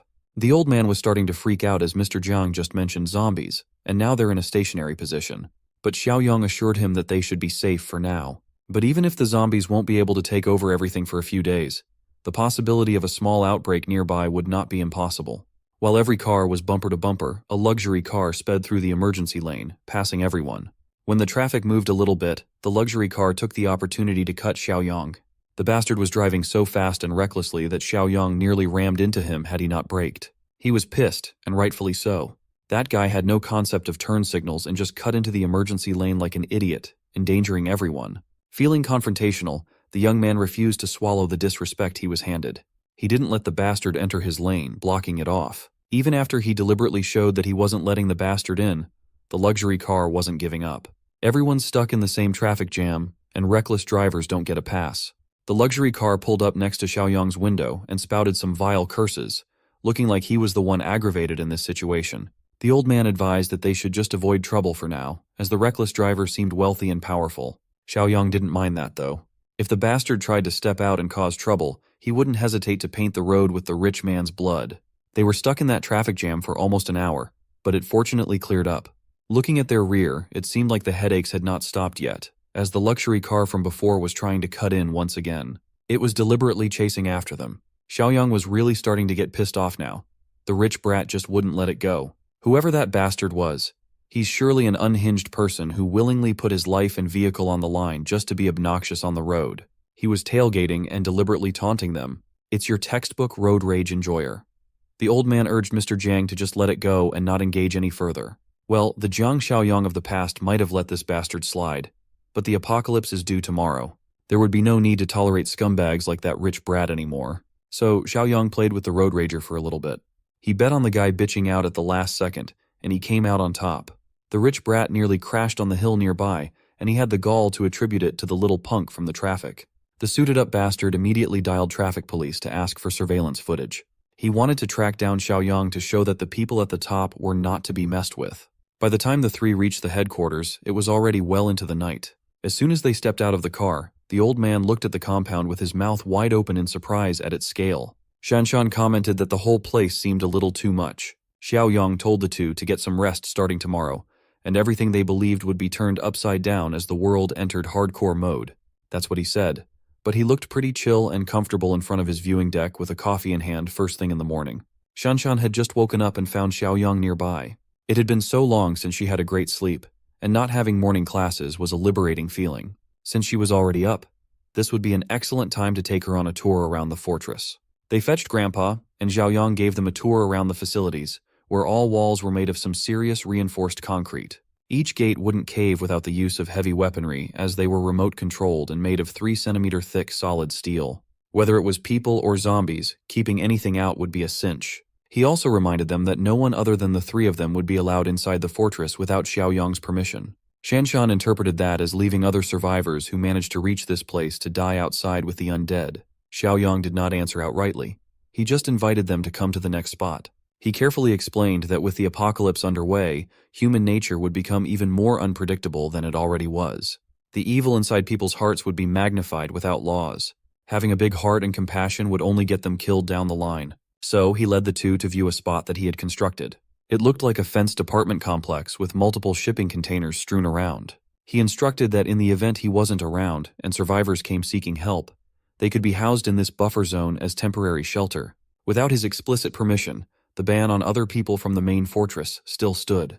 The old man concurred. The next stop on the tour would be the food storage. He would also point out which areas of their supply place could be rationed out to other people. Entering the warehouse filled with stacks upon stacks of essential supplies, it seemed like an absurd sight. Xiaoyang turned around, looking at them with intent. He proceeded to activate the mind's eye to check their hostility status after showing them the goods. Fortunately, he saw happy faces on top of their heads. It should be safe to assume that this was a sign of trust. So, he continued with the next showcase from his storage ring, while explaining that weapons were the most important thing in this apocalypse. He handed Shanshan a crossbow and the old man a shotgun. He reminded them to ensure that these weapons remain under their control, never falling into someone else's hands. It was only common sense to do so. Weapon security was a must unless they wanted chaos. While in the middle of the tour, Xiaoyong received a notification regarding a new system task. After reuniting with Meng Shanshan, he was given another mission to reunite with another former comrade named Zhang Qi. This notification came as quite a shock to Xiaoyong. Looking at the city from the viewing deck, he saw an arrow indicating Zhang Qi's location. He was already planning to find his old friends, so this was a nice bonus. Before bolting off to take on the mission, he told the grandpa-granddaughter duo to remember the rules and never think of violating them. When asked where he was going, he entered his car and answered that he would be out to recruit and build up the team. The giant arrow indicating Zhang Qi's location seemed to be pointing at a KTV bar. Inside one of the rooms, a group of friends were having fun drinking and singing karaoke. The silver-haired Zhang Qi drunkenly stumbled out of the room with one of his boys to go to the restroom. After emptying their bladders, the two drunkenly stumbled out into the hallway. Being so inebriated, Zhang Qi accidentally bumped into a girl. It was a light bump, but the girl looked supremely irritated. Not thinking much of it, Zhang Qi immediately apologized. But the girl's escort did not take the whole thing well. Calling Zhang Qi a punk, he kicked the young man indiscriminately. Zhang Qi stumbled into a nearby wall, falling on his ass, and it looked pretty painful. His buddy ran to his side to check if he was okay. He certainly didn't look like it. Glass's buddy had some balls to stand up for his friend, yelling at the violent thug for behaving so aggressively. Not used to people talking back to him, especially in front of his girl, the thug was infuriated. He lifted Glass's buddy by the collar, and the bastard was quite strong. Seeing the situation escalating, Zhang Qi tried his best to get back up and admit that he was at fault, pleading for the thug not to hit his buddy. Fortunately, a KTV staff member was walking around nearby. He was lamenting getting over stomach flu and immediately catching a cold, but the commotion caught his attention. It seemed like fights were quite commonplace in this bar, as drunk people just couldn't keep their hands to themselves. The staffer decided to step in to try and break up the fight, asking both parties to calm down. When the thug turned around, he looked offended to be stopped. He took it as disrespect, as even the KTV's owner would not dare touch his clothes. The heroic staffer was now the target of the thug's anger, so he silently gestured for Zhang Qi and his buddy to hurry up and leave. Bastard thug demanded that the bar boss come out right away, or he would shut the place down. Mr. Staffer tried to de-escalate, but it seemed ineffective as the college boys ran away. Back in karaoke room 3090, the two barged in as if they were being chased by a wild animal. Their other friends were naturally curious as to what was happening and why they were in such a frantic rush. Well, they basically bumped into a drunk thug who threatened to beat them up really badly. They were lucky that one of the staff was quick-witted and kind enough to defuse the commotion. One of their friends stood up, telling them they should have put up a fight as their mechanical engineering class should never back down. He wanted to call other guys from their department to retaliate. Zhang Qi stopped the hothead from doing so, as acting tough and looking for trouble when they had less than a year until graduation would be a stupid move. They should just keep singing, dancing, and celebrating. They did just that. But the trouble continued looking for them in the form of the drunk thug with his whole group. It looked like they beat on the server to find room 3090. The boys were naturally surprised that a group of unknown tough guys had just charged inside. Drunk thug threw the server like a rag doll and pointed at Zhang Qi and his friends, telling his boys to grab everyone. The college boys did not dare resist for fear of escalating the violence even more, so they surrendered. Seeing the fate of the beaten server made them shiver. The tough guy of mechanical engineering taunted the thugs, daring them to let him make one phone call. Grabbing a whiskey bottle, drunk thug stopped the tough guy from talking. He did so by smashing the full bottle in his hand against the tough guy's head. Tough guy Chen Chong's blood and the whiskey mixed as it flowed down to the floor, much to Zhang Qi's worry. Outside the KTV bar, a familiar car just pulled up to the entrance. Zhang Xiaoyong came out of his car with a smile, excited at the thought of seeing one of his old buddies from the first apocalypse. He was amused by how in character, a KTV was for a college student version of Zhang Qi. He entered the premises, guided by the top-notch staff. Even when they faced the horrible end of the world for the first time around, Zhang Qi had always been the type of guy who still had the heart to sing. Chen Chong tried to act tougher than he really was, and all it got him was a painful head wound from a shattered liquor bottle. The thug turned to his lady, feeling full of himself. But she was not amused at all, as Chen Chong was not the one who bumped into her earlier. That was no problem at all since they could just smash Zhang Qi's head open all the same. However, it seemed that Chen Chong was quite resilient. Grabbing a metal ashtray, he fought through the pain to retaliate but was apprehended by the other thugs immediately. His guts both impressed and irritated the head thug. Using the fresh bottle in his hand, he delivered another brutal blow to the tough guy's head. Zhang Qi and his classmates could only watch as one of their friends got trashed not once, but twice. Being the good buddy that he was, he ignored the armed thugs around and charged at the head thug tormenting them. While he and Glasses were bravely standing up for their friend, The remaining cowardly dude trembled in fear. Unfortunately, a 2 versus multiple gangsters situation was a recipe for disaster. But while they were getting beaten up, the injured KTV attendant started groggily standing. Despite the disadvantages in numbers, Zhang actually held on quite well, giving the thugs a lot of trouble. While they were distracted trying to beat one another, the KTV attendant had already started abnormally mutating, losing his sanity. The rabid zombie immediately ran up to where the largest clump of living flesh was, exhibiting extraordinary speed. One unfortunate thug just happened to be the nearest, so the infected attendant took a bite out of his back like it was a medium-rare steak. Still unaware of what was happening, the thug was just annoyed at the dog-like behavior of their first victim. Meanwhile, Zhang Qi's cowardly classmate was losing his mind out of terror instead of backing his friends up. Another thug tried to pull the attendant off his buddy's shoulder, but the bite was way too persistent, and the mutation had enhanced his physical strength. Suddenly, the infected turned around in one swift motion, letting go of one thug's shoulder and transferring the bite over to another thug's arm. The bite was painful, but the more troublesome part was the enhanced physical strength, making it borderline impossible to shake the infected off. At this rate, everyone in the room would probably fall victim to the mutated attendant if a certain someone did not intervene. Zhang Xiaoyang stole the spotlight by grabbing the rabid attendant by the back of its neck and lifting the beast up in the air with a single arm. To neutralize the threat, he turned to the nearest glass wall and smashed the zombie right into it, shattering the glass. Xiaoyang turned to the warring thugs and students, telling everyone to stop what they were doing. His display of swift viciousness was quite effective in demanding their attention. The thugs reckoned that this stranger must be strong as hell since they could not even move the rabid attendant with 2 people teaming up. Head Bastard was quite ineffective at reading the room, redirecting his anger towards the man who had just smashed a rabid zombie with one hand. Ignoring the gangsters, Xiaoyang turned to Zhang Qi to ask if the young man was bitten. Stuttering in confusion, he replied that he was not bitten. None of them had a clue as to what was going on. Without further explanation, Xiaoyang just ordered his old friend from a previous life to come with him. For some reason, Zhang Qi felt compelled to follow, but was stopped by the head thug, who still thought that he was the top dog in this situation. Before another fight could erupt, one of the bitten gangsters started coughing severely while complaining about a severe headache, making his head spin. Xiaoyang could spot the early signs of mutation from a mile away, and this guy was exhibiting every symptom. Aside from the massive bite wound on his shoulder, he also complained about having a runny nose earlier in the day. While still holding the rabid zombie by the neck, Xiaoyang confirmed that the thug was bitten. The signs of rot and infection were already visibly spreading from the wound itself. He was a lock for infection, and with the bite so close to the nervous system, the spread would only accelerate. The thug was bound to mutate sooner rather than later, and they could not afford to deal with 2 rabid zombies in such a closed space. So, Xiaoyang started moving, dragging the resisting zombie, drawing everyone's eyes to his following action. Upon arriving near the door, he chucked the infected attendant inside the restroom.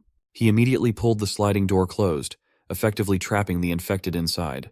The rabid zombie was quite rowdy, immediately getting up to aggressively bang on the door. Thankfully, zombies in the early days had not yet learned how to open doors. Everyone in the room looked at Xiaoyang with puzzled expressions. With the threat of the rabid zombie effectively neutralized, Xiaoyang's demeanor shifted to an even more aggressive one as he asked Zhang Qi which one of these thugs needed to catch his hands. The young man was still confused as to who Xiaoyang was since they didn't even know each other at this point. Head Bastard, with his bruised ego, charged in, expecting to teach some cocky brat the gangster way, but Xiaoyang just looked at him like he was looking at a harmless kid. Before the head thug could land his pathetic attack, Xiaoyang had already grabbed him by the face, digging his fingers into his skin. Pushing forward until he found a target, Xiaoyang smashed the head thug into the glass table in the middle of the room. The bitten thug with the mortal shoulder wound immediately ran in to avenge his boss. Xiaoyang fixed his stance and landed a quick blow to the gangster's windpipe. With one swift motion, the thug laid flat on his back, his consciousness fading away. Then came the next stage of infection, as the gangster started foaming at the mouth while seemingly having a seizure. His buddy worriedly checked on the guy.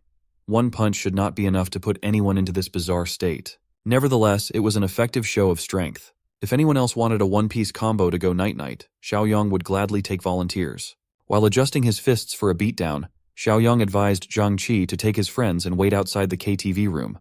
They gladly complied, lending their shoulders to the injured Chen Chong and getting out of there as fast as they could. The gangsters wanted to do the same, carrying their injured brothers, who were slowly succumbing to the infection. However, Xiaoyang stood firm at the door, not letting them pass. Head Bastard tried to intimidate him but failed miserably.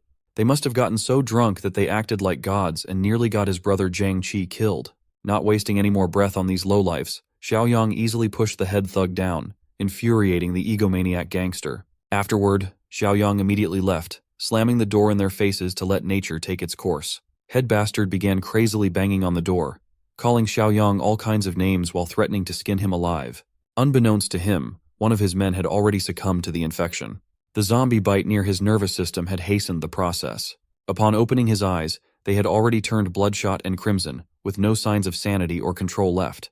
The rabid gangster lunged forward to attack his boss, attracted by the banging on the door. Xiaoyang made sure to hold the door handle securely as the rabid gangster gnawed and chewed at his friends. To make matters worse, the zombie attendant locked in the bathroom had also figured out how doors worked. Xiaoyang could hear the carnage from the hallway. Curious, one of the KTV employees hesitantly approached Xiaoyang, and he urgently tasked the employee to get the keys and lock the door, not letting anyone enter. They were also to call the police and paramedics, citing a case of rabies flu inside the room.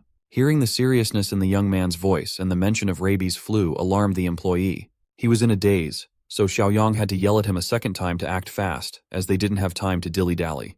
The KTV room was securely locked from the outside, with the unintelligible grumbles of the rabid gangsters audible from the hallway. As for Zhangqi and friends, Xiaoyang invited them to follow him for now, leaving the KTV employees to deal with the aftermath of what had just transpired.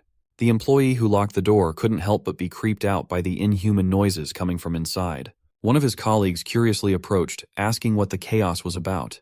The mention of rabies flu would alarm anyone who heard it, and so, they decided to run to the security room and check out the live security footage.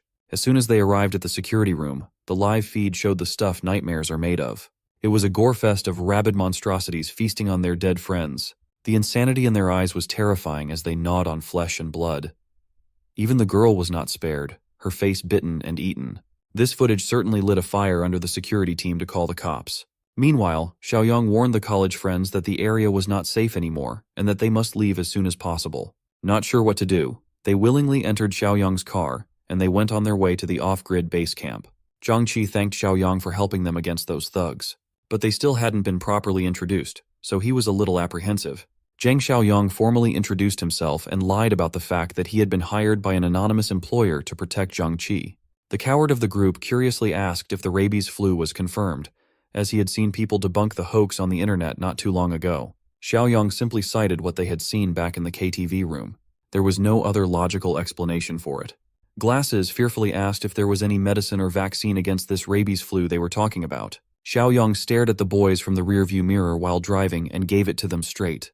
The disaster wouldn't end, and it would only get worse. In other words, they were already in the midst of the apocalypse. Speaking of the apocalypse, they just happened to pass by more blatant evidence of what was happening. At the side of the road, an infected man was chasing after a pedestrian, fearing for his life. The current situation in the city could still be considered just a small outbreak in isolated areas, as the majority of infected people were still in the incubation phase. But sooner rather than later, the epidemic would spiral out of control on a massive scale. If the boys wanted to survive, they had to listen to everything Xiaoyang said from now on. Fearing for their lives and feeling indebted to the reliable stranger, they promised Brother Yang that they would listen to him. Rescuing and gaining Zhangqi's trust finally gave Xiaoyang the pass to his mission, rewarding him with 20 system points. Now was the perfect time to secure more resources, so he was excited to see the new loot boxes in the shop. There was an Apocalypse Farmer box, Armed Deterrence box, and food supply boxes to splurge his points on. He had already seen the Apocalypse Farmer box, so it seemed like he would need to either refresh or buy it to open spots for new stuff. Nevertheless, every one of these boxes seemed useful and was not too expensive. Xiaoyang planned to redeem all of them once he got back to the fortress. Sneakily stealing glances at the college boys, one more tricky problem came to his mind. In their past life, Zhangqi was betrayed by one of his doormates, leading to the deaths of multiple people at the brutal hands of zombies. Zhangqi was the only one who barely survived, but the betrayal changed him fundamentally. As for the traitor who got everyone killed, it should be one of these bozos sitting in Xiaoyang's back seat. On the other side of town, Kui Jing was on a phone call with the man she lovingly referred to as Honey. The witch had been feeling anxious as she was promised some supplies. Things were starting to get crazy in her area, and she was too scared to go to the store herself. The sucker kept on promising that he would bring stuff over as soon as he was able. Suddenly, a knock on her door nearly gave Kui Jing a heart attack. She hung up the phone and slowly approached the entrance with bated breath. Carefully peering through the peephole, she finally saw who was on the other side. She sighed in relief as she let her witch friend Xiaoya in. Xiaoya also felt uneasy when she heard that the old grandpa named Liu from the building's first floor had been taken away earlier today. Taken away by a police car and an ambulance, trying to keep the matter on the low. It made sense as Jing could hear all the chaos from downstairs earlier that morning. The girls were starting to believe that the rabies flu news was not just some scare tactic. As for Li Shuxiang's promised supply delivery, it still had not arrived. Xiaoya had already warned Jing that the greasy Shuxiang couldn't be trusted, but they could at least use Shuxiang to ransack Zhang Xiaoyang's large stockpile of supplies, enough to make a fortune in the middle of the epidemic. The last time Xiaoya failed to seduce the guy and got kicked out by Xiaoyang, she sent one of her simps to keep an eye on him in secret. So she received reports of trucks regularly dropping supplies at that abandoned factory he refurbished. That would only make sense if Xiaoyang somehow knew about the upcoming epidemic early on. And so, the two witches devised a plan to use Shuxiang to ransack the place, taking a cut of Xiaoyang's riches by force. Xiaoyang pulled up to the base camp without encountering any further problems along the way. The boys also got out of the car, taking in the view of what Xiaoyang had impressively built in such a short time. Jiangqi could not hide his excitement and amazement at the unbelievable scale of the base camp. It would be more appropriate to call it a fortress at this point. Xiaoyang just smiled at his old friend's reaction. That's pretty much how everyone reacts at first sight. The noise of their car also prompted the other tenants of the fortress to check things out with their weapons in hand. Grandpa and Shanshan were just glad to see Xiaoyang return in one piece. The young man assured them that he was fine, and called the boys over to introduce them as the new members of the fortress. Well, he only knew Jiangqi, so he just referred to the other boys as Jiangqi's classmates. Grandpa Shengbo and Shanshan cheerfully introduced themselves too, welcoming the newcomers to the safety of the fortress. Then, Xiaoyang tasked Grandpa Shengbo with taking a few guys to show them around the area and explain their rules and regulations in detail. Glasses couldn't help but feel like they had just entered some military base camp. Before touring the place, the coward meekly demanded everyone's attention first. He asked if they could be issued some weapons too, so they could contribute to defending the massive place. Xiaoyang shot him a glare of suspicion. They had not been here for a whole hour, and the guy was already requesting to be armed. Wasn't that sussy? Glasses whispered to Yiming, the coward, to stop being so eager to get weapons as they were the newcomers here. Demanding something like that requires a degree of trust first. To shut Yiming's demands, Xiaoyang promised that everyone would get weapons in a few more days. Also, Chen Chong's head injuries were severe, so he should be checked in the medical room first for treatment. After a few hours, the boys finally managed to shower off the booze and the tension from the life-or-death scenario. Yiming turned to Glasses and annoyingly asked why he had stopped his demands for weapons earlier. He reckoned that if Glasses had not intervened, maybe they would have guns in their hands right about now. The audacity of this coward to stand up and make a speech about how it would be best to be protected given the current situation was laughable. Without firearms, he even compared being in this fortress to being under house arrest. Thankfully, Glasses had some common sense and gratitude for being saved from the jaws of the infected. Yiming continued trying to sow a sense of distrust among his classmates, putting Xiaoyang's background into question as the guy only claimed that he was hired by an anonymous client for protection. Yiming rightfully poked holes in the story, as it did not seem to make any sense. He gritted his teeth and brought up Chen Chong's treatment too. Xiaoyang promised to monitor their buddy's injury, but the medical room had more security features than a prison cell. Yiming spouted the poisonous idea that Xiaoyang might be conspiring to harvest their friend's organs in that sterile room without them knowing. So, he was determined to recruit more dumbasses to his cause and strike first against their savior. Glasses heavily opposed the idea, not wanting to betray Xiaoyang after he had taken them to safety. Yiming asserted that he would rather betray the world than let the world betray him. So, he wanted to take over the fortress and seize control of the entire area. Besides them and that Xiaoyang guy, there was only an old man and a young girl. Yiming reckoned that if Xiaoyang went away, they could capture the old man and the girl. The girl just happened to be pretty cute too, and Yiming wanted some of that. The boys just looked at him with disgust and contempt. Fortunately, Glasses and Jiangqi were not that type of guy. Realizing that they weren't biting on his plan, Yiming waved his hand and laughed, playing off what he had just said as a joke that should not be taken seriously. Jiangqi naively accepted that half-assed excuse at face value. The apocalypse had not even gotten into full swing yet, and Yiming was already scheming about degenerate, lawless deeds. Glasses also added that if Xiaoyang wanted to harvest their organs, they would have been helplessly locked up by now. As the other two exited the showers, Yiming deemed them not worthy of conspiring with. He believed that in chaotic times, one must be ruthless. Even though he trembled at the sight of blood while his buddies were throwing hands with gangsters earlier, Yiming wanted to turn them into lackeys for life once he took over. Grandpa Shengbo reported that Jiangqi and the others had started settling in. As for the injured Chen Chong, he was also in recovery. As instructed, all doors and windows had also been secured. Xiaoyang thanked Grandpa Shengbo and Shanshan for their hard work, telling them to get some rest, for they didn't know what tomorrow would be. Before they went, Xiaoyang also warned the two to keep a close eye on Zhang Qi's other two classmates, citing that he felt some traitorous vibes among them. In the dead of night, Xiaoyang went straight to his warehouse to settle some stuff. He opened the system's item shop and gave the offerings a thorough inspection. Clicking on all of the offered products, he successfully redeemed the Level 1 Apocalypse Farmer box for 2 points, the Level 1 Food Supply box for 5 points, and the Level 1 Armed Deterrent Supply box for another 5 points, leaving him with 8 points remaining.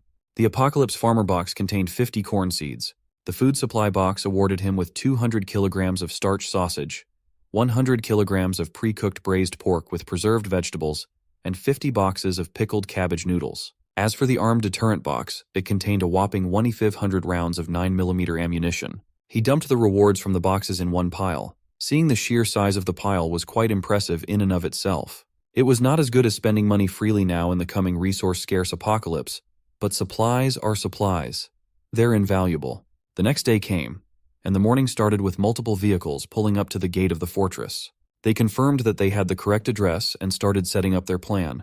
What came out of the vehicles were multiple armed men sporting blades, as a man wearing a suit finished his phone call. After hanging up, the suit ordered his men to break the gate down with all their might.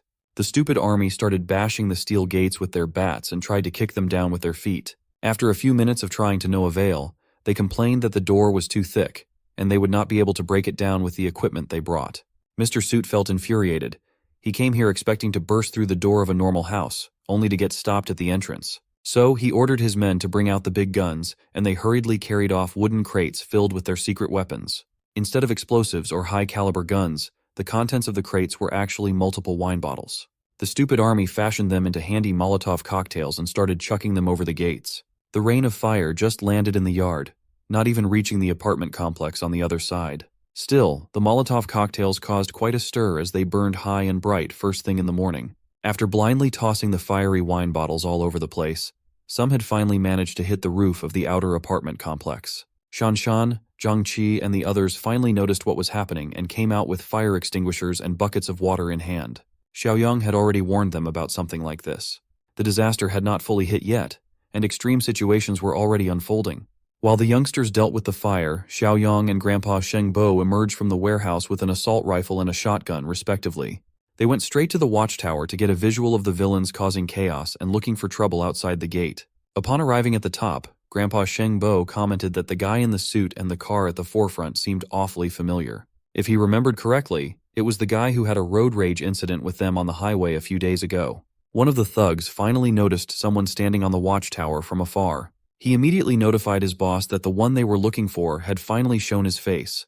The little punk who had dared to provoke him on the road. Mr. Suit screamed and cursed at the top of his lungs, making sure that his sentiments and insults would be heard from way up the tower. He threatened to burn the doghouse down if Xiaoyang didn't come out. The young man calmly responded by giving Mr. Suit and his lackeys 5 minutes to get the hell out of his property or else. These gangsters did not respond well to threats. They just heard a brat telling them to piss off, which got them riled up.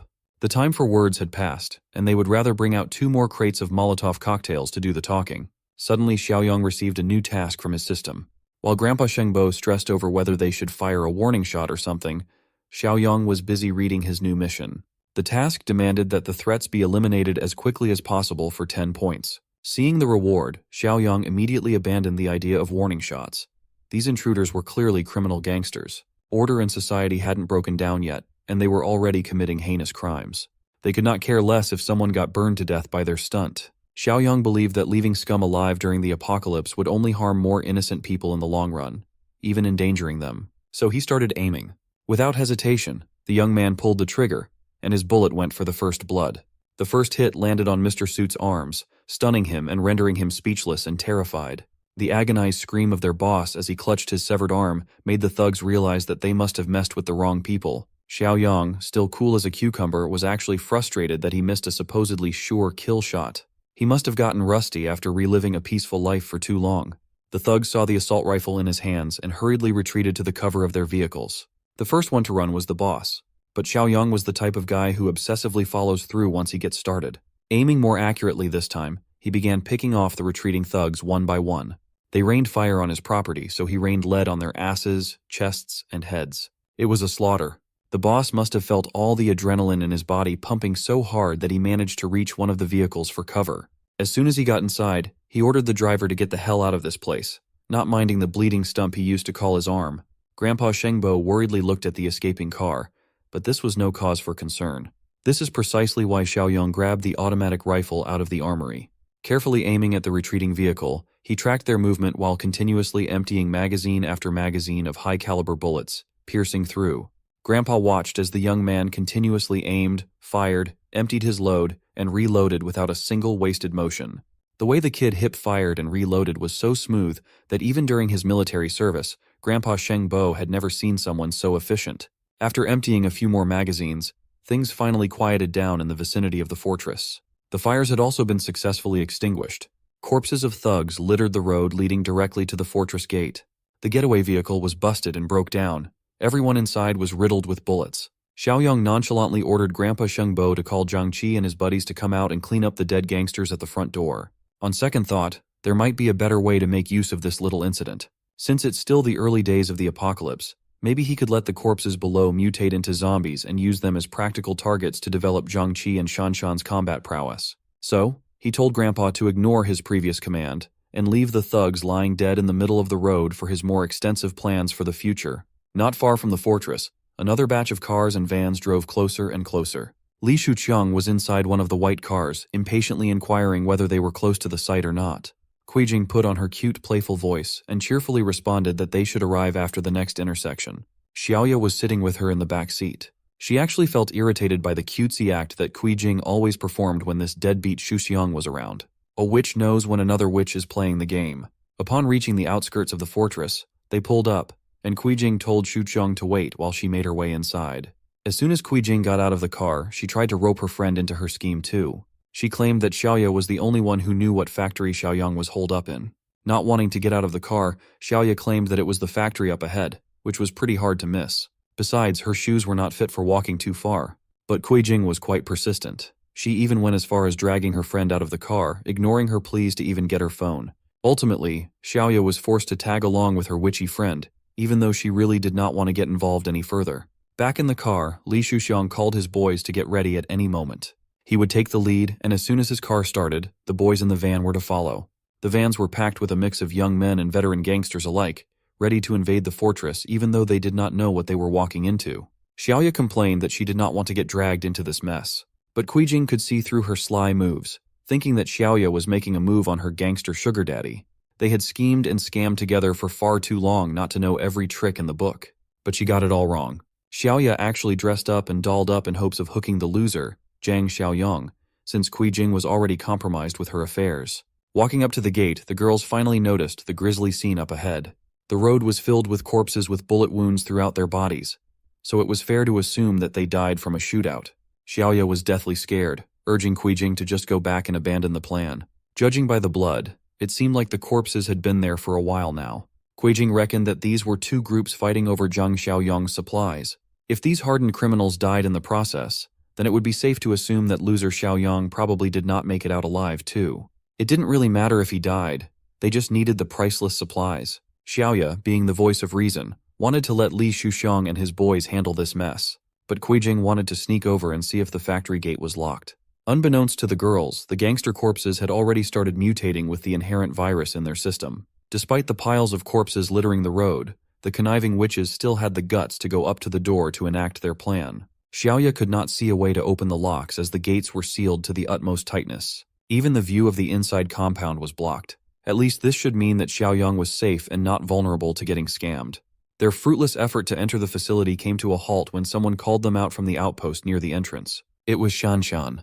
Putting on a tough front, she aggressively asked the ladies how they had found this place. Xiaoya started talking gently as if she were an old friend while telling the gate guard that the two of them were friends of Xiaoyong. Kuijing even boldly claimed that she was his girlfriend. To make sure of what was happening, Shanshan turned around and informed Xiaoyong that there were two witches outside the gate, with one of them claiming to be a girlfriend. As soon as Shanshan vanished from the outpost, Kuijing immediately started accusing her ex of changing his attitude because of a new younger girl. But Xiaoya knew that they couldn't afford to cause chaos so soon. Also, The woman stationed at the gate had a crossbow equipped. The witches were confident that the deadbeat, Li Shuxiang, would be able to pull the heist off. He brought a few handguns, and all the girls had to do was get the gates open. As soon as Xiaoyang came to the watchtower and saw the two worst women in his life, his fury was palpable. Secretly, he used his mind's eye to appraise their status. Xiaoya quickly put on a performance, telling him that they were just concerned and checking on Xiaoyang. Things had been so chaotic, so she tried to appeal to his pity, all while fostering negative emotions underneath, as seen by the mind's eye's vision. Of course, Xiaoyang did not bite. He was not as clueless as he had been before. He correctly realized that the scumbag, Li Shuxiang, must be nearby, waiting for a signal. He even taunted the ladies by asking them what kind of weapons they had brought. The foxy duo was speechless. They had not even gotten into the compound, and their plan was already figured out. To make matters worse, Xiaoyang started raining bullets on the spot they were standing on, making them dance in fear for their lives. While they were calling him crazy for being so trigger-happy, Zhang Xiaoyang just looked down at them as he emptied a magazine. Xiaoya was naturally scared of the firearm and wanted to take a calmer and non-provocative approach, but Jing was too hell-bent on treating her ex like a spineless simp, which was all she ever knew. But they were mistaken if they thought Xiaoyang would just gun them to death in front of the gate. That would be too easy a death for evil people. What he had in store for them was gorier and more intense, something grimmier and bone-chilling. The groans of the undead made their presence known. Behind the ladies, the army of gangsters turned zombies had started reanimating at once. In these early days, they still referred to this phenomenon as the rabies flu. Zhang Xiaoyang watched all of this unfold from the comfort of his watchtower. He could not take his eyes off the much-needed demise of these two witches at the hands of zombies. Leading the zombie pack was still the cowardly suit guy. They might be undead now, but he still wanted the spotlight. The first three that reached the gate area dove in with their whole bodies, desperate to get a bite of fresh flesh. The ladies managed to avoid the monsters. Halfway through their frantic run, Li Shuxiang started hearing their voices urgently calling his name as if their lives depended on it. Well, that was because it did. Behind the girls were the aggressively rabid undead. With the intensity of the chase, it would only be a matter of time before the zombies caught up. Shuxiang looked out of his car's window and saw the rabies flu people chasing after the girls. It freaked him out. In fact, it freaked him out so much that he started ordering his men to turn around as quickly as possible and drive away from the infected. Shuxiang's gang quickly did what was ordered and hurriedly pulled away from the commotion, leaving the girls behind to their own devices. Jing's stamina and speed were subpar, and she was on the verge of being turned into a healthy carnivorous lunch. But she refused to die a gruesome death. Without an iota of hesitation, Jing threw her purse forward, targeting the much faster Xiaoyang while cursing her name. The straps of the purse coiled around the girl's ankle, and it was literally downhill from then on. She tripped and fell face first on the pavement, injuring her whole body in the process and stifling her escape. As soon as she was knocked down, the zombies automatically changed their targets to the helplessly knocked down Xiaoya. They got their hands on her, and the teeth quickly followed. It was a hungry bloodbath in the middle of daylight.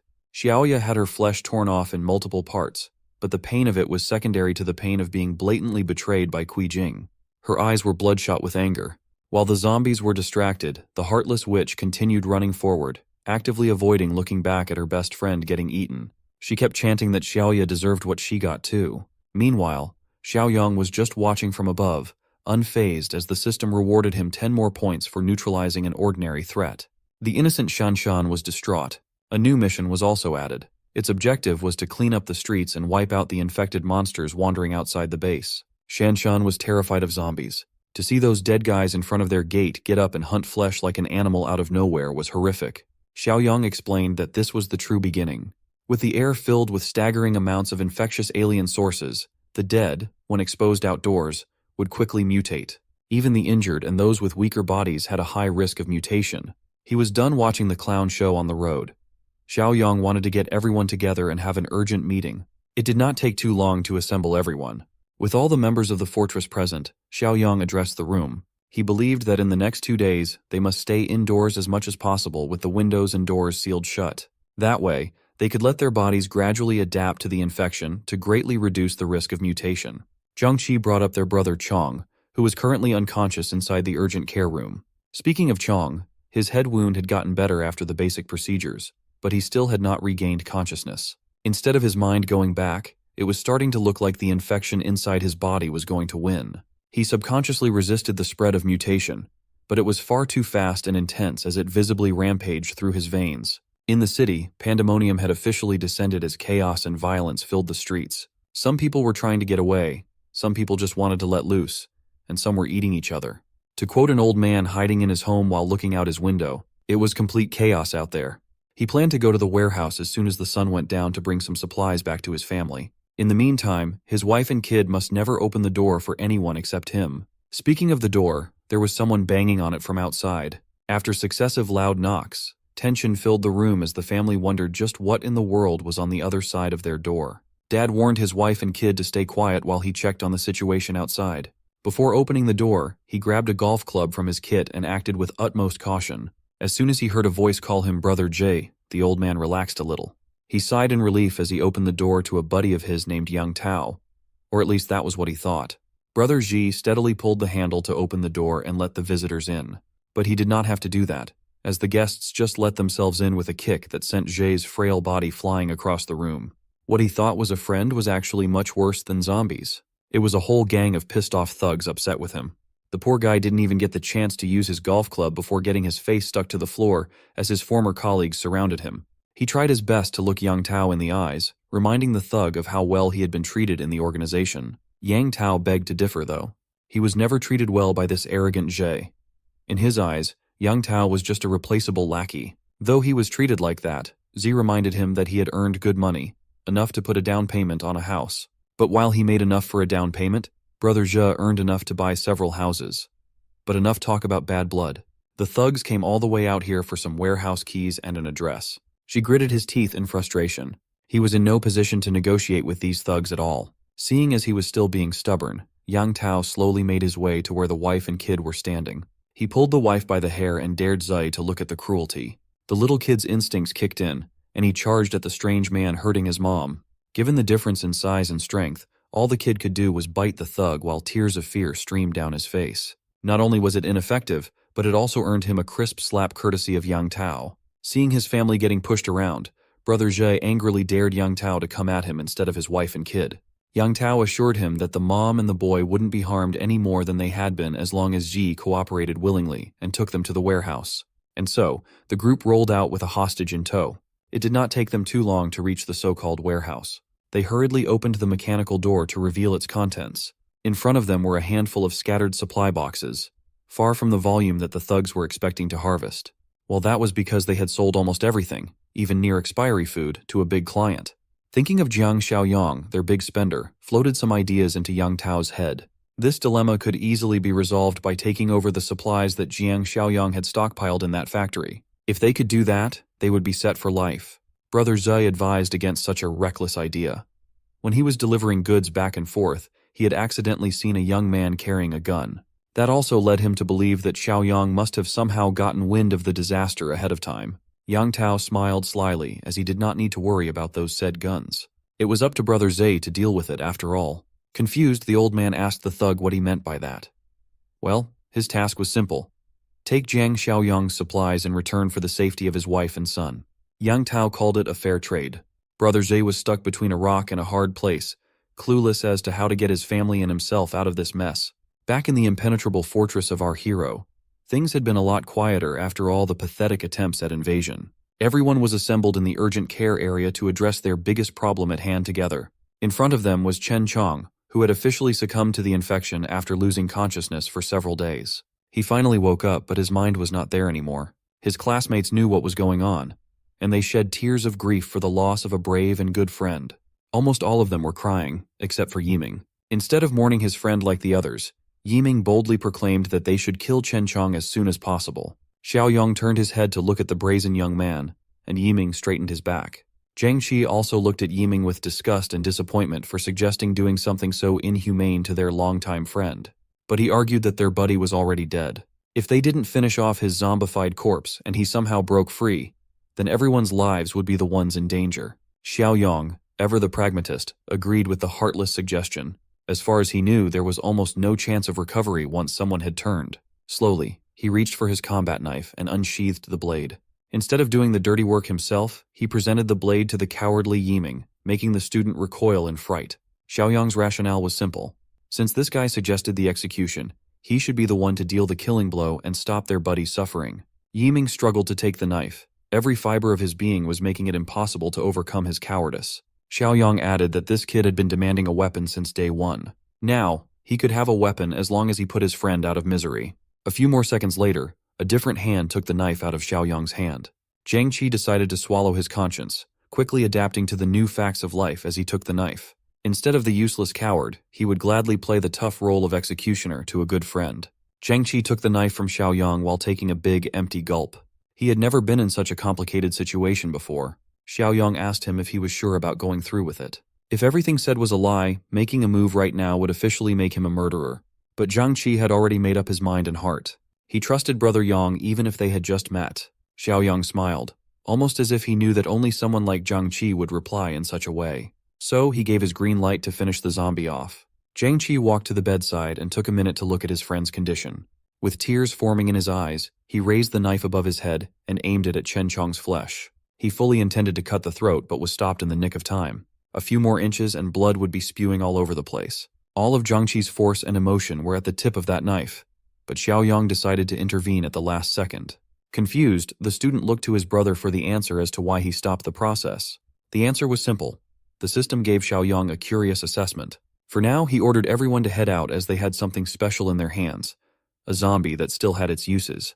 That was because Chen Chong had transformed into a rare mutated variant. This discovery was massive. Everyone left the urgent care unit and went on to do their own things inside the fortress. The only ones left in the room were Xiaoyang and the mutated zombie desperately trying to get a bite of his fleshy meat. Chen Chong was behaving exceedingly aggressively. One look at his veins popping out with an ominous color would give anyone a nightmare. Not Xiaoyang, though. He stared at the mutated zombie face to face while excitedly telling it that it would have to accomplish an important task. Outside, the sun was shining and the clouds were few and far between. Near the fortress, on the outskirts of town, a car was swerving left and right, struggling to get to its destination with no other vehicles on the road. This wonky car eventually hit a lamppost due to poor driving, rendering it useless. Brother Z came out of the car while scratching his head in defeat. His rotten luck had really cost him a car before reaching his destination. Thankfully, the factory was just a walking distance from where he got off, so at least he was almost there now. His calm attitude quickly shifted to fright as soon as one of the gangster zombie stragglers attacked after being attracted to the noise he made. Zhe foolishly and instinctively covered his body with his arm, letting the zombie take a decent chunk of his flesh in one deep and raw bite. He hurriedly pushed the mindless monster away, his left arm bleeding from the bite wound. As soon as the zombie got back up, Brother Zhe ran back to the wrecked car on the side of the road. What he was looking for was the crowbar he had prepared as a weapon in advance. It might help, but is that really all you've got? His anger and the adrenaline pumping through his veins gave him the strength to bash the monster right across the face with that simple crowbar. After knocking the overeager zombie down, Z continued bashing its skull repeatedly, long after it had stopped moving altogether. Dealing with one of these bastards had cost him a lot of stamina, and standing in the open while more zombies marched to his position was not a good game plan. He couldn't linger here. So, Zhe walked closer to the factory while his body uncontrollably shivered. It must have been the virus that was starting its rampage inside his body because of that bite. The front gate of the fortress was filled with stationary zombies waiting for their next prey and conserving energy. To avoid all that trouble, Xiaoyang quietly opened the side door for today's mission. Behind him was the rest of the crew, equipped with their preferred weapons. Most of them carried melee weaponry. Shanshan complained that moving felt uncomfortable and cumbersome with all the stuff strapped to their bodies in various places. Xiaoyang explained that zombies are irrational beings with explosive power and energy. With the team's current individual combat experience, they were still too likely to get hurt and had to wear protective gear. He promised that they could take it off once they became a bit more experienced. The crew quietly sneaked their way around the complex while sticking close to the wall so they wouldn't get spotted right away. At the vanguard, Xiaoyang saw the first zombie on their way and warned his team to get ready now that they had entered a zombie's perception range. The beast turned its ugly head around, displaying its bloody, decaying teeth as the team prepared for battle. As the enemy rushed in, Xiaoyang gave his trainees one more reminder to remember their training. They must watch each other's backs and keep their distance. Xiaoyang showed everyone his impressive evasion technique as he avoided a direct takedown breezily. In fact, he was composed and calm enough to give the team a lesson in the middle of dodging. The moment a zombie misses its attack, survivors must take the chance. They must be quick and aim for the temple or the back of the neck. Glasses was the first to move out of instinct, totally ignoring Xiaoyang's advice on where to aim while raising his blade. Ultimately, his attack landed as a clean hit. The blade of his machete was stuck between the zombie's slightly split head. It might have stunned the zombie, but attacking the head directly also made the blade reverberate and hurt his hand greatly. The skull is the hardest part of the head. Attacking it with a melee weapon would only make their hands go numb, as demonstrated by glasses. After a brief moment of being stunned, the zombie regained its ferocity and attacked again, desperately itching for a bite of the student's flesh. Fortunately, Glasses had enough presence of mind to use his blade for defense, trapping the zombie's teeth on the edge while he hurriedly called for everyone's help. Xiaoyang praised the young man for coming up with a perfect defense and called Zhang Qi to snap out and help his teammate in need. Zhang Qi's expression looked equally determined and calm as he repositioned his body behind the zombie while aiming his bat at the back of its neck. As soon as his wooden bat made contact with the neck, a vicious cracking sound could be heard. Xiaoyang was pleased with the results of their first real training. He also told them that one hit would not be enough at this point, so everyone contributed to beating the zombie to death once it was down. Zhang Qi eagerly turned to his brother Yang, excitedly looking for validation for their successful hit. Xiaoyang just smirked at the guy. Behind him, another overly aggressive zombie had come into view, snarling and charging in with a hunger for human meat. Zhang Qi's face crumpled into a concerned look, thinking that his brother was about to get sneak attacked by a mindless corpse. It jumped forward like a fish out of water, its eyes fixated on getting a huge chunk from Xiaoyang's turned shoulder. Instead of a tragic bite, the crew saw Xiaoyang turn around and grab the zombie by its head like a toy. He made sure to shove the mouth away from his body while the zombie struggled with all its might to no avail. Xiaoyang reminded everyone to follow his example and never let their guard down when it comes to observing their surroundings. Zhang Qi took the lesson to heart. The others were just impressed with how proficient Xiaoyang was with just his bare hands. Meanwhile, Brother Zhe was still fighting through his bite wound and slowly inching closer to the factory's gate. From his hiding spot, he could see more crazed mutants wandering around the complex. He was starting to think that Zhang Xiaoyang might have met his end already. But now, he heard intelligible conversations at the side of the outer wall. He recognized Xiaoyang's face and came a bit closer to get a better look. He used the van in the lot as a cover. Peeking through the van, he saw Xiaoyang and a crew of strangers hunting crazed mutants, brutally bashing one's head in with every hit. Unbeknownst to the desperate gangster, something was lurking under the van that he thought was safe. It was none other than Xiaoya, or at least what was left of her. She might have pulled up with so much makeup that even a zombie infection did not change her face that much. She desperately reached for Brother Zhe's foot, clinging and refusing to let go. Her sudden grab caused Zhi to fall on his ass, scared of whatever was crawling under the vehicle. When he finally got a look at what tugged on his leg, his eyes widened in fear. Xiaoya opened her torn-apart mouth, her throat producing a guttural roar, and her clothes were tattered. This might be game over for the old man before he even got started.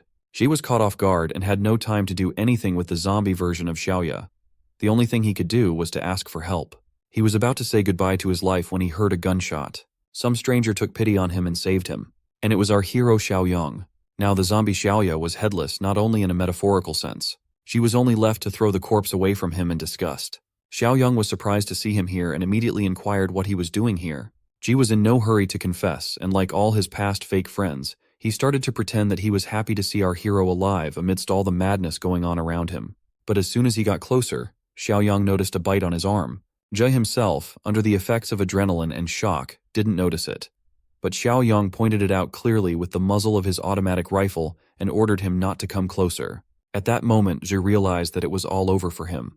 But he was not going to give up for the sake of his family, and asked Xiaoyang not to shoot yet, and to listen to his request. Our hero was ready to listen to him, but on the condition that he would not come any closer. She grabbed this last chance to help his family. He knew he was already infected, and it wouldn't be half a day before he would turn into one of those crazy mutant zombies. But he had one last request for Xiaoyang. That bastard Yang Tao had kidnapped his wife and son and was now using them for blackmail to force Zhe to find a way to infiltrate Xiaoyang's base and seize all his resources. She admits that he's not a noble man himself, but even he's never done anything so terribly evil in his entire life, let alone his innocent wife and son. Zhe feared more than death that those animals with Yang Tao in charge would not spare his wife and son. Their fate would be worse than his own after he turned into a zombie. So Zhi just begged our hero to take care of them, at least because he helped Xiaoyang stockpile supplies. Xiaoyang knew this greedy bastard well and that he had helped him only for his own benefit back then.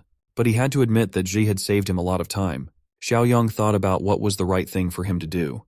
There is still plenty of room in his fortress, and the number of men is much higher than women, breaking the balance. Fortunately, he didn't have to hesitate for long. A notification came from the system about a new mission. The mission was called Entrust the Wife and Child, and to fulfill it, he had to rescue Zhe's wife and child. He could get even more points for this task than for clearing up the zombies near the fortress. Now Xiaoyang agreed to take care of Zhe's family without a doubt. The former thug just couldn't believe such kindness and cried.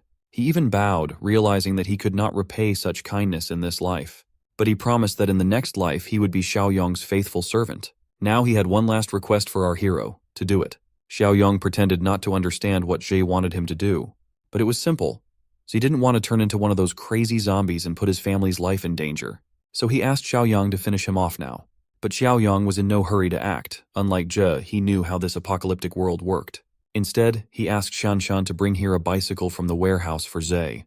And he advised Zhu himself to get as far away from people as possible, to a place as isolated as possible. Of course, Zhe didn't understand why Xiaoyong was doing all this, but he didn't need to know. He didn't have much time left, and all he had to do now was to do as Xiaoyong told him. For someone who was going to save his family, Zhe was ready to do anything, and there was no limit to his gratitude. As soon as he got the bicycle, he rushed away with all his might. He had less and less time. The zombie virus was getting deeper and deeper, but thoughts of his wife and son kept him moving forward. Meanwhile, Xiaoyong and his team had finished clearing out the zombies near the base, and gathering them all in a pile poured fuel on them and set them on fire. It was a hard day, and they were all exhausted, but now the burned zombies will never come back to life. Now Xiaoyong's team had enough experience and strength to kill one zombie with a melee weapon without taking damage, and Xiaoyong has certainly completed the task with more points. However, when it comes to small groups of zombies or even hordes, our hero's team is definitely not ready to deal with them yet. Xiaoyong advised them all to hurry back to the fortress. There, he led them all to the armored gate of the warehouse, and addressed Shengbo with an important task. He would have to keep the keys to the weapons warehouse in his possession while Xiaoyong went into the city that night. The safety of the fortress would be in his hands. Shengbo accepted such a crucial task. However, he was wondering what our hero was going to do at night by himself in a city that had turned into a complete madhouse. His old friends were also not going to let him go alone and wanted to go with him. Yiming only was not thrilled with such an idea. Xiaoyong quickly calmed their enthusiasm. There was no reason for them to go, after all. They were not at all prepared for such dangers. If they went, they would only become a burden. It was much more important to protect the fortress and not let anyone inside, and in this he counted on Shengbo. For the operation to rescue Jay's wife and son, Xiaoyong took a solid supply of melee and ranged weapons in his car. He was also going to buy more loot boxes from the system store, but it was empty. Xiaoyong was frustrated that the store was updating so slowly because he needed the improvements right now, so he had to manually update the store to prepare for the tough mission. There were now 3 new supply boxes: Black Tech, Life-Saving, and Armed Deterrent. The Black Tech supply box was the most expensive, but the most annoying thing is that the price of manually upgrading the store has increased to 4 points, so he had to be careful with that, because every time the price of upgrading would go up. Fortunately, the boxes in the store were very cool, and our hero had just enough points to buy the most expensive one. However, after buying it, Xiaoyong has only 6 points left. As soon as the box was opened, a blinding light shone in the car. Xiaoyong was rewarded with a physical enhancement serum that could increase his strength by 5 points. Xiaoyong tried to recover after being blinded by such a sudden flashbang, but all his displeasure immediately disappeared when he realized what he had received. A bonus of 5 points of strength at once was not bad, so he used it right away. The process was a bit painful, but the result was worth it. Along with this boost, Xiaoyong's strength score rose to 13 points, which was about 2.6 times stronger than a normal person. Meanwhile, at Jay's home, things were not calm. His wife was trying to comfort her son, telling him that there was nothing to worry about because their daddy would take care of everything. But the thugs led by Yang Tao thought otherwise. They got tired of waiting and burst into the room. The terrified wife asked in horror what they were going to do, but the answer was obvious. Yang Tao was going to have fun. We all know what the dirty bastard was going to do. And the saddest part was that no one in this apocalyptic world was going to come to her screams. At least that's what Yang Tao was counting on. We pick up the story with these thugs tearing Xiaoli's clothes without a hint of shame, while her desperate son struggles to shove one of them away, trying to save her mother from getting clapped in front of him. Right at that moment, the guy with the ponytail, known as Li, shows up, asking what all the noise is about. One of the goons answers, saying they're about to have some fun, and invites Li to join in. But the ponytail guy tells him that the job isn't finished yet, so there's no time for messing around. They better focus and get to work. The goon gets annoyed and asks why it's a problem, since they've done this kind of thing many times before. The ponytail guy gets pissed off to see this horny gorilla not catching the gist of the situation. He reminds the goon that he's messing with Zhang Shengzhe's wife and kid. He warns the goon that if she can't handle it and tries to kill herself, Zhang Shengzhe will have nothing left to lose. He'll come after them all, and nobody's getting out of that alive. He gives the horny gorilla some hope, saying that once they deal with her husband, they'll come back and work her to the bone, not letting her rest for a single day. The horny gorilla calls Lee party pooper for ruining the mood, but he decides to take the advice anyway. With that, the goons start walking out of the room. One of them shoots her a creepy look, telling her to wait for her turn. The mother and son are left helpless, with nothing to do but cry. As night falls, the zombies start to roam the streets, and in these desolate roads, our boy is cruising in his car. He's deep in thought, reflecting on his recent gains. With 13 points in stamina, he's now got more than twice the strength of an average person, and his reaction time and control have improved significantly. He's zooming through the cluttered streets, drifting his car around corners, feeling the rush of adrenaline with every turn. The entire place is crawling with zombies, so our boy decides it's time to get out of the car. The city center is ahead, and driving would attract too much attention, so it's time to go on foot. Just then, he hears roars. He turns around and sees 2 zombies charging at him. But our guy isn't fazed. He dashes to avoid the direct hit, locks his shoulder into one of the monsters, and throws it hard enough to knock over another zombie. Quickly, he summons his sword and charges at them once again, going full throttle. With one swing, both zombies lose their heads in an instant. These zombies have become nothing more than punching bags for our boy to test his newfound strength and reflexes. He's amazed at how easily he's overpowering them now. There's no doubt in his mind that he's gained more than twice the physical strength of an average person. On top of that, his instincts have sharpened, and with his enhanced hearing, he can tell that the place he's looking for is only about 800 meters away. Meanwhile, a group of zombies is relentlessly banging their heads against the window door of a grocery store. Inside, the survivors are doing their best to fortify the front gate, piling heavy objects in front to keep it secure, hoping it'll hold long enough for them to figure out a way out. The terrified brat asks his father if they're going to die here, to which the father tries to reassure him, saying that these sons of witches can't get in, and even if they do, it's still a win because they'll be reunited with his mother. Of course, the father's words don't offer much comfort, and the brat starts crying even louder. The officer gets annoyed and can't believe what the father just said without thinking it through. He's irritated by the brainless nonsense this father told his son, but the sassy father shoots back, saying if he had enough brain cells to think before speaking, he would have been a property manager by now. By now, even the officer starts to worry that they might actually die here. Just as the tension peaks, they hear gunshots. One of the zombies clinging to the door has its head obliterated, and the brat falls to the ground in shock, while the father is left clueless about what just happened. The officer tells them to move the heavy stuff aside to see who's outside and warns them not to make any noise. As they carefully peek through the gate, they realize that all of the nearby zombies have been dealt with, so they cautiously step out. The brat starts shouting something about a mutant. The father quickly asks what he's talking about, and the son explains that it's a stronger and faster version of a regular zombie, just like in the comics, novels, and games. The father gets annoyed by his entertainment-obsessed son and snaps back at him, wondering how he can still be talking about games and stuff even in the face of danger. He's now sure that this is why his son always had the worst grades. The officer turns to the father, telling him to stop bickering, and asks how the hell grades are relevant right now. He urges them to hurry up and keep a close watch on their surroundings, since they don't want that mutant to ambush them. Don't forget that this father's name is Old Song, so we will be calling him that. As they move forward, the officer warns them once again to stay alert and keep an eye on their surroundings as they slowly head toward the base. When they reach a fork in the path, they stop. The father looks across the street and spots a boy standing there. It's none other than our boy, who's clearly busy with his system, adding points and adjusting his stats. At that moment, the brat starts shouting that it's a mutant zombie. But the officer, being the only one with enough brain cells, quickly realizes that this guy definitely looks like a survivor, not a zombie. It seems like these guys have caught our boy's attention. He chuckles at the brat for mistaking him for a mutant zombie, and tells the kid to stop letting his imagination run wild. The officer perks up with relief, realizing it's actually a survivor. Moving cautiously, he approaches our boy and tells him it's too dangerous to be out here alone. He advises him to come with them, as they need to stick together if they want to survive. He invites him to join their group. Jiang Xiaoyang asks the group about their identity, as he has no clue who they are or why only a few of them are stuck here. While scanning the area, the officer explains that they're out looking for supplies, and that there are still quite a few civilians gathered at Rongxiang Garden. The mention of Rongxiang Garden triggers a memory for Jiang Xiaoyang, and he recalls that there's a Junyu mansion nearby, not far from where they are now. Old Song agrees, saying it's just across the street. He then tells Jiang to come with them, stressing that there's strength in numbers. Officer Lee has a gun, and with their experience dealing with mad zombies, they're confident they can protect him. Seems like they just don't know about our boy's background, and even our boy does not try to boast his title and just humbly agrees to this.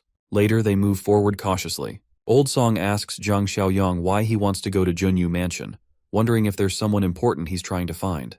Zhang Xiaoyang replies with a simple yes, and Old Song follows up with another question, asking if it's a relative or a girlfriend. Old Song reminds him that it's the end of the world, so whoever he's looking for is probably already dead, and he better prepare himself mentally for that. The officer grits his teeth and agrees, saying that even if they weren't killed by the Ravagers, they could have encountered those beasts. The mention of beasts catches Zhang's attention, and he asks for clarification. Officer Lee reveals that a group of thugs is holed up in the Buyu Mountain Villa area in the east of the city. To survive, they don't hesitate to harm other survivors, and they ran into them once, losing many of their companions at their hands. The man decides not to talk about it any further, reminding everyone that they must stay vigilant when encountering other survivors. Suddenly, the brat shouts for the officer to be careful. As the officer spins around, he notices a zombie lunging at him. The officer quickly takes it down with a few well-placed shots. Officer Lee pants heavily after the close encounter, his heart racing as he'd thought he was done for. However, it seems the gunshots have attracted the attention of nearby zombies, and the officer quickly falls into panic mode. But right at that moment, he spots an abandoned bus. Everyone rushes toward the bus. Zhang Xiaoyang grins as he thinks ahead of them. In his mind, running recklessly could attract even more zombies, but the bus, as a closed shelter, is perfect for defense. The only downside is that if it falls, there's nowhere to retreat. After weighing the pros and cons of the decision, Zhang decides to give this emergency plan a score of 70. Everyone has already made it into the bus when Officer Lee tells him to hurry and keep up. At that moment, Zhang Xiaoyang jumps into the bus, and Officer Lee quickly slams the door shut behind him. The officer warns everyone to be cautious and check each seat for any hidden ravagers, but the brat quickly shouts that the zombies are not giving up. They're still gathering outside. Officer Lee grits his teeth in frustration, realizing that despite their fast escape, the zombies are still hot on their trail. The zombies begin banging on the bus, trying to break in. With each passing second, the number of zombies increases, and the officer does his best to keep the gate closed, but it looks like this is just too much for the poor officer. That's when Jiang extends his hand and slams the door with such force that the zombies are pushed back, and the door is completely sealed. Officer Lee is left stunned, his jaw hanging in disbelief at such incredible strength. Zhang Xiaoyang then comes up with a plan, and states that he's blocking the door to keep it shut, and suggests that they should smash the windows and fight back. Surprisingly, the officer agrees and decides to place some faith in Zhang Xiaoyang. At that moment, they shatter the bus windows, and zombies trying to cling to the bus are struck on the head by Old Song. The others assist Old Song, making sure he doesn't topple off while hanging out the window. Officer Lee, however, is holding back on using his bullets, as he doesn't have many left and wants to reserve them for when things get dire.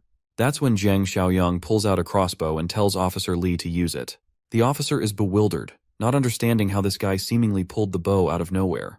Zhang casually explains that he just picked it up earlier. With that, Old Song and Officer Lee join in, using the crossbow and their own strength to clear out the zombies. After a while, they manage to defeat all of the zombies, and finally, they make it out of the bus they had been using as shelter. The brat, feeling absolutely confident and full of himself, believes they've just turned a dangerous situation into a safe one. He's convinced this can't be a coincidence, and that they must be the children of fate in this apocalypse.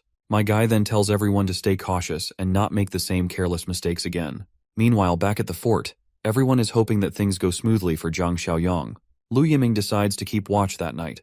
The glasses guy asks why he's suddenly so enthusiastic, and Lu Yiming, annoyed by the teasing, tells him to stop talking nonsense. He reminds him that he had always been sincere with his duties.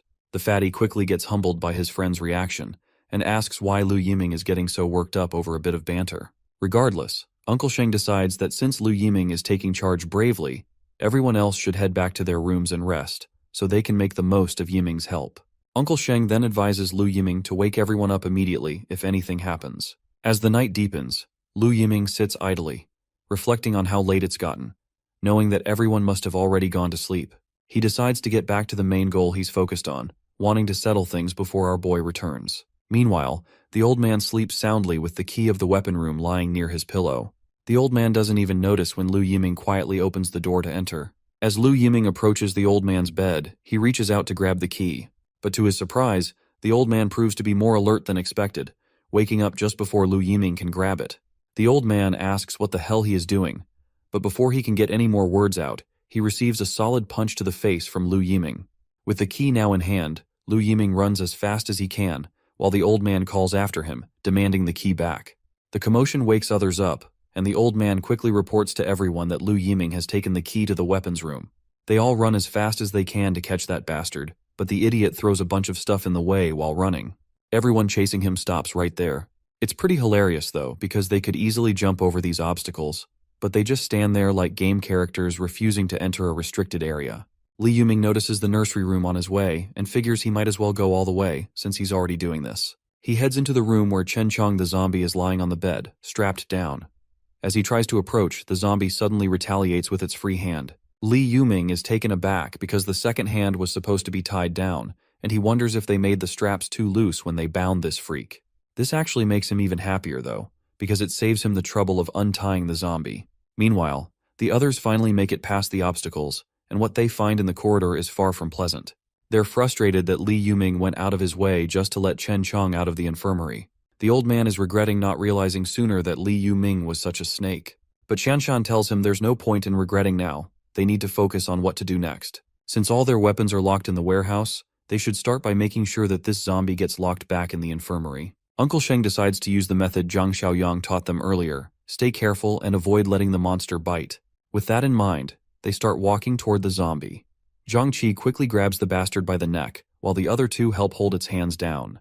The old man contributes highest out of all, pointing towards the infirmary and telling them to drag the zombie back. With a countdown of 3, they push the zombie back into the infirmary and lock the door as securely as they can. Once the zombie is locked inside, one of them wonders if it's just him, or if restraining the zombie wasn't as hard as expected.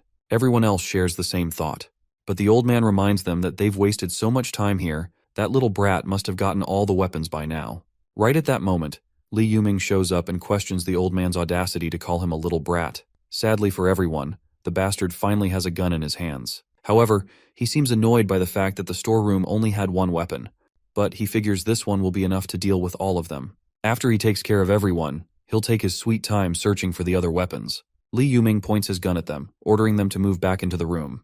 Zhang Qi tries to reason with the bastard, reminding him that it was Zhang Xiaoyang who saved everyone and gave them a chance to live. But Li Yuming reminds them that our boy always acts high and mighty. Saving their lives doesn't mean they have to serve him like slaves for the rest of their days. The old man also calls this bastard an ungrateful sucker. Meanwhile, inside the infirmary, Chen Chong seems to have his own plans, and it looks like he's about to intervene in the heated argument. But before anything can happen, the scene transitions to Rongxiang Garden, where Officer Li is giving precise directions to our boy, telling him how to reach Jinyu Mansion. He warns that the layout of the residential area is complicated, making it easy for zombies to hide, so he needs to be extra careful. Officer Li tells Jiang Xiaoyang that once he finds the people he's looking for, he should return to Rongxiang Garden to meet everyone. He advises Jiang to take the side gate of the community, not the main gate, for safety. Jiang thanks him and says he'll keep that in mind. As he begins walking his way towards his next destination, Old Song suggests helping him out, since he helped them fend off those zombies and saved their lives. But Officer Li reminds him that they have no idea what the situation is like inside Jinyu Mansion. If they accidentally walk into a horde of zombies, everyone will be dead in no time. Zero Song asks why they're letting Jiang walk into what seems like certain death. Officer Li replies that he's already warned Jiang as much as he could, so all he can do now is feel pity for him. He adds, though, that they shouldn't overlook the skills Jiang has. He's clearly capable. Meanwhile, outside, the area is crawling with zombies, and inside, the goons who are taking Zhang Sheng's family hostage are getting annoyed to see that Zhang Sheng has not come back. The other thug doesn't care and says he's held his frustration in long enough, so tonight he's letting it all out on his wife, otherwise he won't be able to sleep. Seems like these idiots are just waiting for a dead man to return. One of them, though, seems smart enough to realize that Zhang might be dead since he went out alone. The other disgusting thug adds that when they clap her, they'll make sure to tie her up so she won't have a chance to kill herself. They have no idea when things might go south, so they decide to make the most of the time they have left. Meanwhile, the lady trembles, hearing the goons plotting against her. Ponytail finally gives his friends the green light to go, but he tells them to be careful and not let anything happen to the woman, especially not while doing anything naughty. Suddenly, Ponytail notices something unusual outside. As we peek outside, we see that all the zombies have mysteriously dropped dead. While this reason may be unknown to that bastard, we know exactly what's going on. Ponytail decides to take a look outside, wondering if it could be a rescue team. But before he can go any further, his life chapter ends right there. As he steps outside, he's met with a dagger slash that cuts his throat clean off, and his head rolls over the ground. Meanwhile, the other thugs in the room are ready to claim their prize. They look absolutely thrilled and aroused as they start undoing their belts. They yank her son away from her and slap her hard across the face for yelling. They throw the kid aside, but the little brat has some courage and is willing to fight with everything he's got. However, they kick him out, not wanting any more trouble, and slam the door shut behind him, leaving the poor kid outside. At that moment, the headless body of Ponytail collapses to the ground, leaving the kid frozen in shock. But what stuns him even more is the silhouette standing over the doorway. But there is nothing to fear about because it's our boy, Zhang Xiaoyong. Jiang looks at the kid and asks if Zhang Shengji is his father. The boy stutters for a moment before managing to respond. Meanwhile, inside the room, the thugs have already started tearing the woman's clothes as she struggles to cover her up. One of them, cocky and smug, slaps her hard across the face, demanding her to scream out loud as they harass her. But the woman stays silent as she does not want her son to hear her suffer. Eventually, the thug just decides to go over her and then let his other buddies have their turns.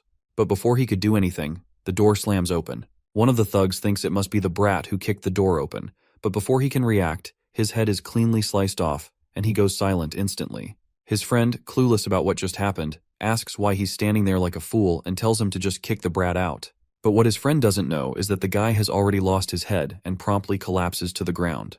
The others are completely confused, not understanding what's going on. At that moment, Zhang Xiaoyong grabs one of them and slams him hard against the wall. The thug, who had been happily undoing his belt, stutters, asking Zhang's identity. But Zhang doesn't bother with an answer. Instead, he delivers a solid kick to the thug's face, knocking him out cold and finishing him for good. The scene transitions back to the fort, where Li Yuming is holding his gun against everyone. He tells them one last time to move, or he will shoot. The old man tells the others to just do as this bastard says and move to the room. However, Shanshan decides against this idea. The old man, though, insists she follow his orders since Li Yuming has the gun, but reassures her that he'll think of something later. Li Yuming just smirks disgustingly and reminds them that there's nothing to figure out. He threatens them, saying they haven't seen his ruthlessness and decisiveness yet, and that he will definitely establish his dominance. He decides to take the old man down first, since he's the one yapping the most. The other two standing behind the old man try to talk him out of it, but just as they're speaking, they hear a sound. Suddenly, the lock on the infirmary door begins to move, and with a loud swing, the door opens. To everyone's shock, it's Chen Chong, who had somehow used the key to free itself. They find it ridiculous that Chen Chong managed to unlock the door himself in his berserk state. It's clear that Chen Chong has a bone to pick with Li Yuming, and he locks his deadly glare onto the bastard. Li Yuming quickly points his gun, determined not to let a monster who can open gates at will live. He pulls the trigger, but to his despair, the gun jams, and he realizes he's about to get screwed. Before he can react, the monster lunges at him, tearing him apart and killing the bastard who's kept everyone on edge for the past few chapters. Not only does Chen Chong take out Li Yuming, but he also drags his lifeless body toward the infirmary. No one knows what's happening, and all they can do is watch in complete disbelief. Chen Chong, on the other hand, grabs the key to the infirmary door, tosses it aside, and he locks himself in, leaving everyone standing there bewildered. Meanwhile, Zhang Xiaoyong is done taking down the thugs and finally frees the wife. He then calls the kid over to him, but the protective mother holds her son close, asking Jiang what he plans to do with him. Jiang doesn't bother explaining and simply tells the kid to come over. The kid finally decides to trust him, assuring his mother it'll be all right. When he reaches Jiang, our boy hands him a dagger and tells him to kill these bastards. The thugs quickly realize what is coming for them next, so they start begging for their lives. Even the mother tries to protest, saying he's just a child. But Jiang states that he's no longer just a kid, and that everything changes from this moment. He tells the kid that, from now on, he's the one responsible for protecting his mother, so he needs to gather his courage and eliminate the monsters who hurt her. The disgusting smirks of those thugs flash in the boy's mind. Fueled by all his anger and courage, he charges at the bastards, and in the end, he takes them down, finally avenging his mother's suffering. The mother looks horrified as she watches her son, while the kid himself is consumed with anger. He knows that even after killing these bastards, his father isn't coming back. In a moment of grief and frustration, he asks Jiang if his father is pushing up daisies now. Sadly, Jiang responds with a somber yes. The boy, unable to handle the weight of it all, throws the bloodied knife to the ground. He rushes toward his mother and hugs her as tightly as he can, seeking comfort in her embrace. The mother, desperate to keep her son safe, pleads with Jiang to take him with him, offering to do anything he wants in exchange for her son's safety. But the boy, determined to stay by her side, says he wants to protect her. But Jiang invites both of them to come with him. He reveals that he had promised Zhang Shengji that he would keep them safe. With that assurance, the mother and son follow Jiang closely, walking past the dead bodies of the defeated thugs. The kid looks scared to see those bodies, and he is even more scared about the monster who killed these guys. Jiang, with his usual calm, replies that it was he who took down all of them. By the way, let's not forget that this kid's name is Shuai and his mother's name is Xiaoli. Suddenly, Jiang gestures for them to stop, sensing some suspicious sounds nearby. He turns to Xiaoli and asks if she knows where Building 8 in Banyan Garden is. The mother responds by reminding him that it's the same direction he is currently facing, and asks him why he's asking about it. The scene then shifts to Building 8, where a group of looters stands outside, demanding supplies from everyone inside. They assure the residents that they will spare them if they surrender their resources. Inside, our team is hiding in the apartments, debating whether they should give in. Officer Lee quickly shoots down the idea, saying that the looters are animals who won't keep their word and will kill everyone except the women. The thugs outside continue shouting, giving everyone just 10 minutes to cooperate or risk being killed. Inside, one of the women thinks about going outside to beg the looters to spare them, but the other protests, refusing to become a plaything for those animals. But the gorilla silences both of them, telling them not to worry. He assures them they aren't planning to surrender and tells them to guard the hallway, confident that the looters won't be able to get past them. Meanwhile, the gang leader of looters outside smirks to himself, thinking about how well armed they are. His lackey, however, knows their strength isn't enough to force their way in, as the leader of the survivors inside is armed. Not to mention they are hiding, making it even harder to force their way inside. But the leader just smiles as he says they don't need to force their way through. Instead, he orders his men to cut off the water supply to the first-floor apartments and waits to see how long they'll hold out. While these thugs plot their tactics, Zhang Xiaoyang stands nearby, watching these guys sneakily. Shuai innocently asks if these are bad people, to which Zhang responds positively. It's both humorous and ironic that Shuai is asking such an innocent question, especially considering he's the one who just killed 3 grown men with a dagger. One might expect some solid character development from the kid, but he still seems to have his childish charm. Zhang then reminds Shuai that these are the same kinds of people who bullied his mother, and that's why they need to be dealt with. Meanwhile, Officer Lee tells everyone to guard the stairs and stay hidden, as he plans to check out what these guys downstairs are up to. Officer Lee then walks over to the window and sneaks a peek outside, noticing that all 7 of them are armed, with 3 of them packing guns. But then, a loud bang echoes through the air, catching Officer Lee off guard. The rest of the group is just as confused, not knowing what's going on. As we know, though, these guys are getting ripped apart by bullets from Zhang Xiaoyang, and one of their men goes down. The others are left clueless about who just took them out. That's when Officer Lee spots Zhang Xiaoyang, gun in hand, making his way forward. My guy starts doing open fire, and one of the goons takes a direct headshot. When they spot him standing in the middle of their ring, they start shooting back with their pistols. But Zhang just keeps walking forward, unfazed, as not a single bullet even comes close to grazing him. This only makes him smirk at the sight of these amateurs. He raises his gun, aiming at the boss of the lackeys hiding behind the concrete block. But his bullets hit the block instead. The frustrated boss shouts at his lackeys, telling them to start firing while our boy is busy shooting him. The lackey eventually stands up straight, fully determined to take Zhang down himself. But Zhang quickly shifts his aim, pointing the barrel of his gun directly at the guy, and with one or few bullets, he blows the bastard's head off. The leader of the squad sneers from behind the concrete block, feeling smug as he thinks Jiang must be out of bullets by now. Confident, he decides to make his move, aiming his gun at Jiang. But Zhang Xiaoyang meets his gaze with a cold, unwavering stare, standing tall right in front of the guy. As soon as the thug pulls the trigger, Jiang moves his head with lightning speed, avoiding the shot. He grabs the thug's arm, the one holding the gun, and in a fluid motion, aims the same gun right under the bastard's neck. Without hesitation, Jiang pulls the trigger, sending a bullet through the guy's head. And just like that, the entire squad of criminals has been taken care of. Zhang then rummages through the leader's dead body, searching for anything useful. After that, he makes his way into the building, only to find that there are still some goons left from the squad. The remaining thugs launch themselves at him without a second, desperate to take him down. But Zhang doesn't even flinch. He stays rooted in place, unfazed. And all that breaks the silence are 3 quick gunshots, each perfectly placed, dropping the thugs on the spot. Watching all of this, Shuai is over the moon with excitement, clearly impressed with how our boy handled the fight. He can't help but admire him even more. Right then, a system task appears in front of our boy, revealing his next objective, which is to recruit survivors from Rongxiang. Completing this task promises a reward. Zhang Xiaoyang asks about these people, and Officer Lee responds, explaining that they're from the Biquishan villas, located to the south of the city. Officer Lee then quickly calls over the 2 yellow-jacketed men, Liu Chao and Chen Ji, telling them to brief Brother Yang about Biquishan since they ran over from the south. The two yellow-jacketed guys reveal that the people there are a gang, armed, well-resourced, and holed up in Baekhuishan villas, taking in nearly all the survivors from the south. This makes Zhang Xiaoyong pause, thinking back to his previous life. He wonders if Baekhuishan could be where Li Shuxian and Quijing's settlements were, and whether it could be them who took over. He asks the yellow-coated guys if they're implying that Baekhuishan is the only settlement left in the south now. The yellow-coated man replies that it wasn't always the case, but the gang had weapons, and the smaller settlements couldn't defend themselves.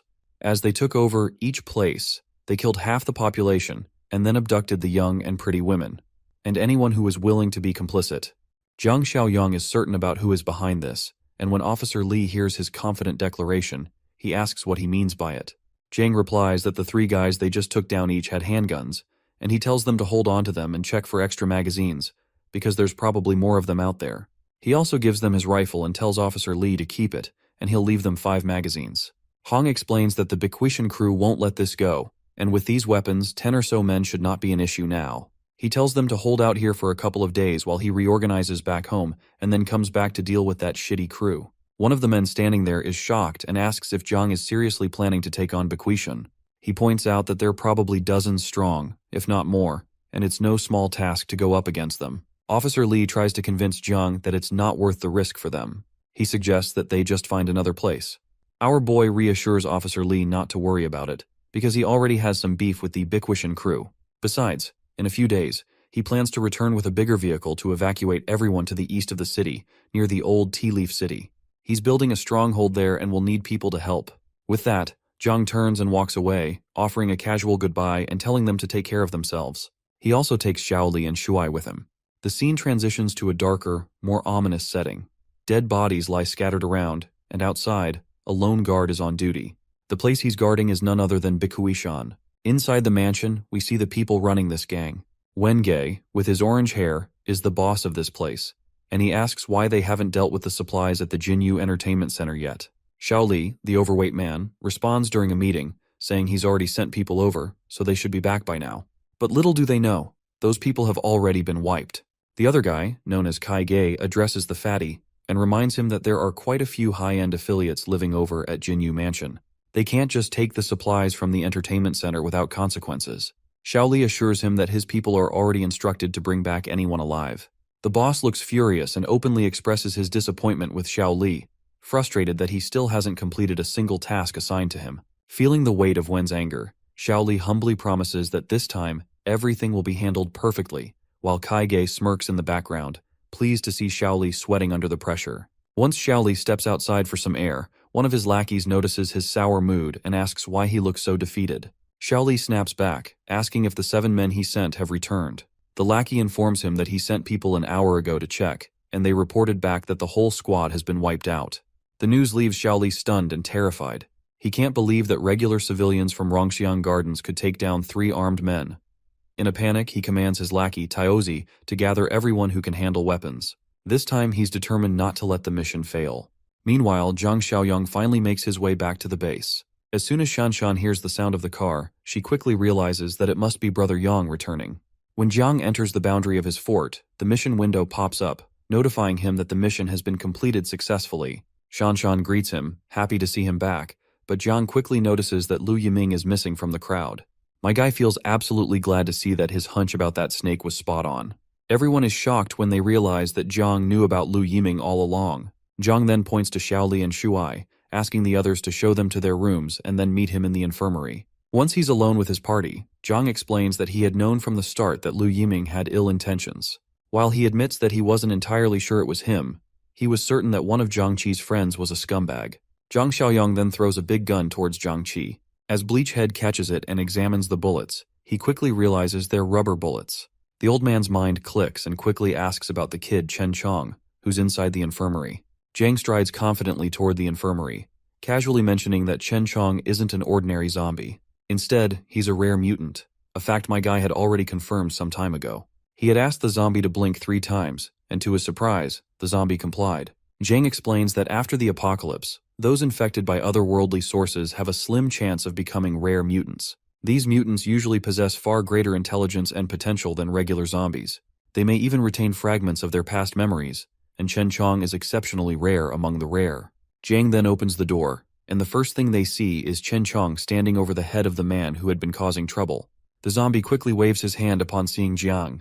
Jiang orders him to stop holding back, saying there's no need to restrain himself and he should get rid of this bastard now. As the mutated guy begins dragging that snake out, his bleached head friend asks him if he remembers him, and the zombie's feet falter as he stops and looks at Zhang Qi. No one can figure out what's going on in the zombie's mind.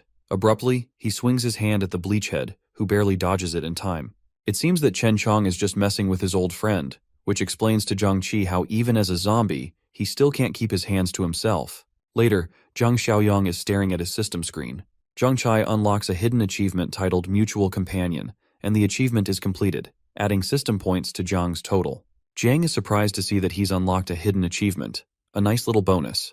Curious, he decides to check if the shop has anything new. Upon looking, he notices a level 2 box labeled High-Tech Supply Box, something he's never seen before. However, it's expensive, and Zhang hesitates to spend his hard-earned 50 points on it. Instead, he opts to open the remaining 2 boxes first, figuring they won't take up space anymore. As he opens both of them, he receives 2 unexpected items. The Lifesaver Supply Box grants him an interdimensional infection blocker, which offers a chance to block otherworldly infections, but can't reverse mutations that are already complete. The Armed Deterrent Supply Box surprises him even more as it contains a Barrett M82, a powerful sniper rifle, along with a bundle of bullets. Jiang is amazed at his crazy luck. Not only does he receive a game-changing weapon from a level 1 box, but the infection blocker is a real deal breaker. The idea that it could potentially stop someone from fully turning into a zombie excites him. This stroke of fortune fills him with confidence, making him even more eager to open the level 2 box. He can barely contain his excitement, but he knows he has a mission to focus on first. His current task is to recruit survivors from Rongxiang Garden, and he's looking forward to completing it tomorrow.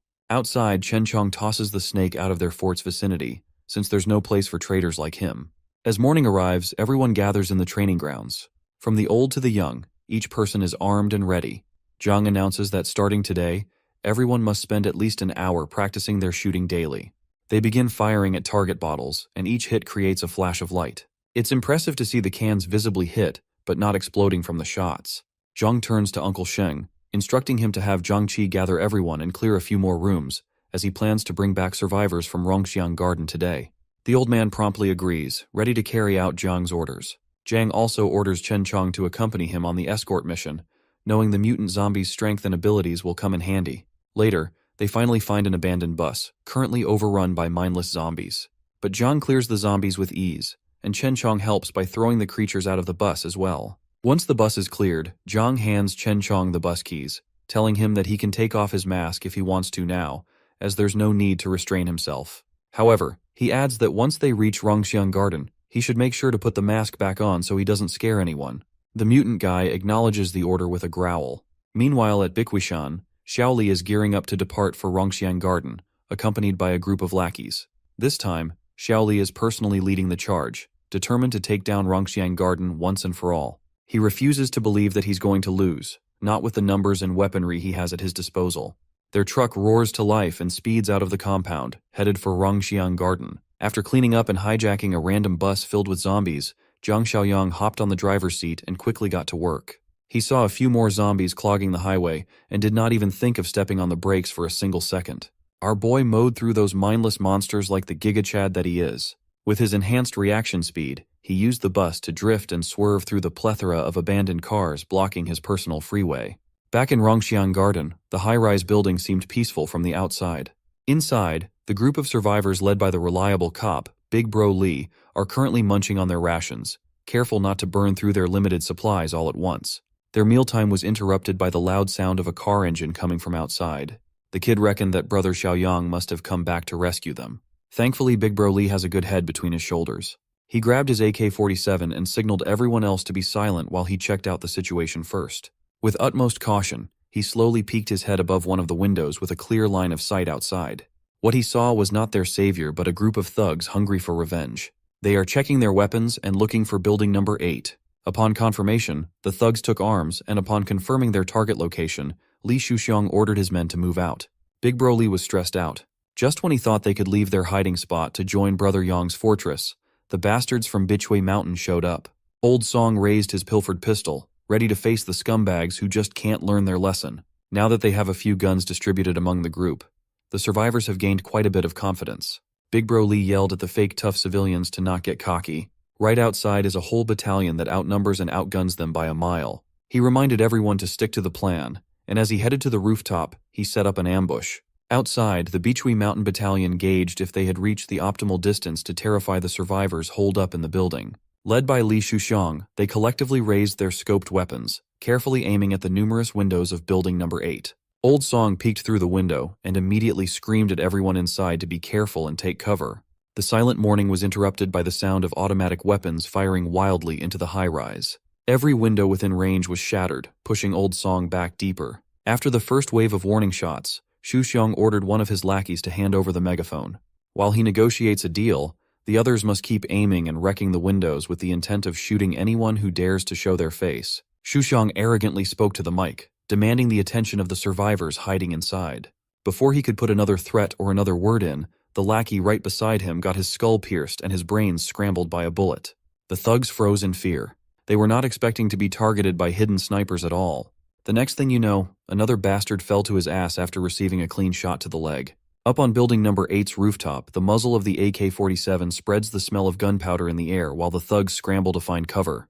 Big Bro Lee has posted up in an optimal spot with a clear vision of the enemies.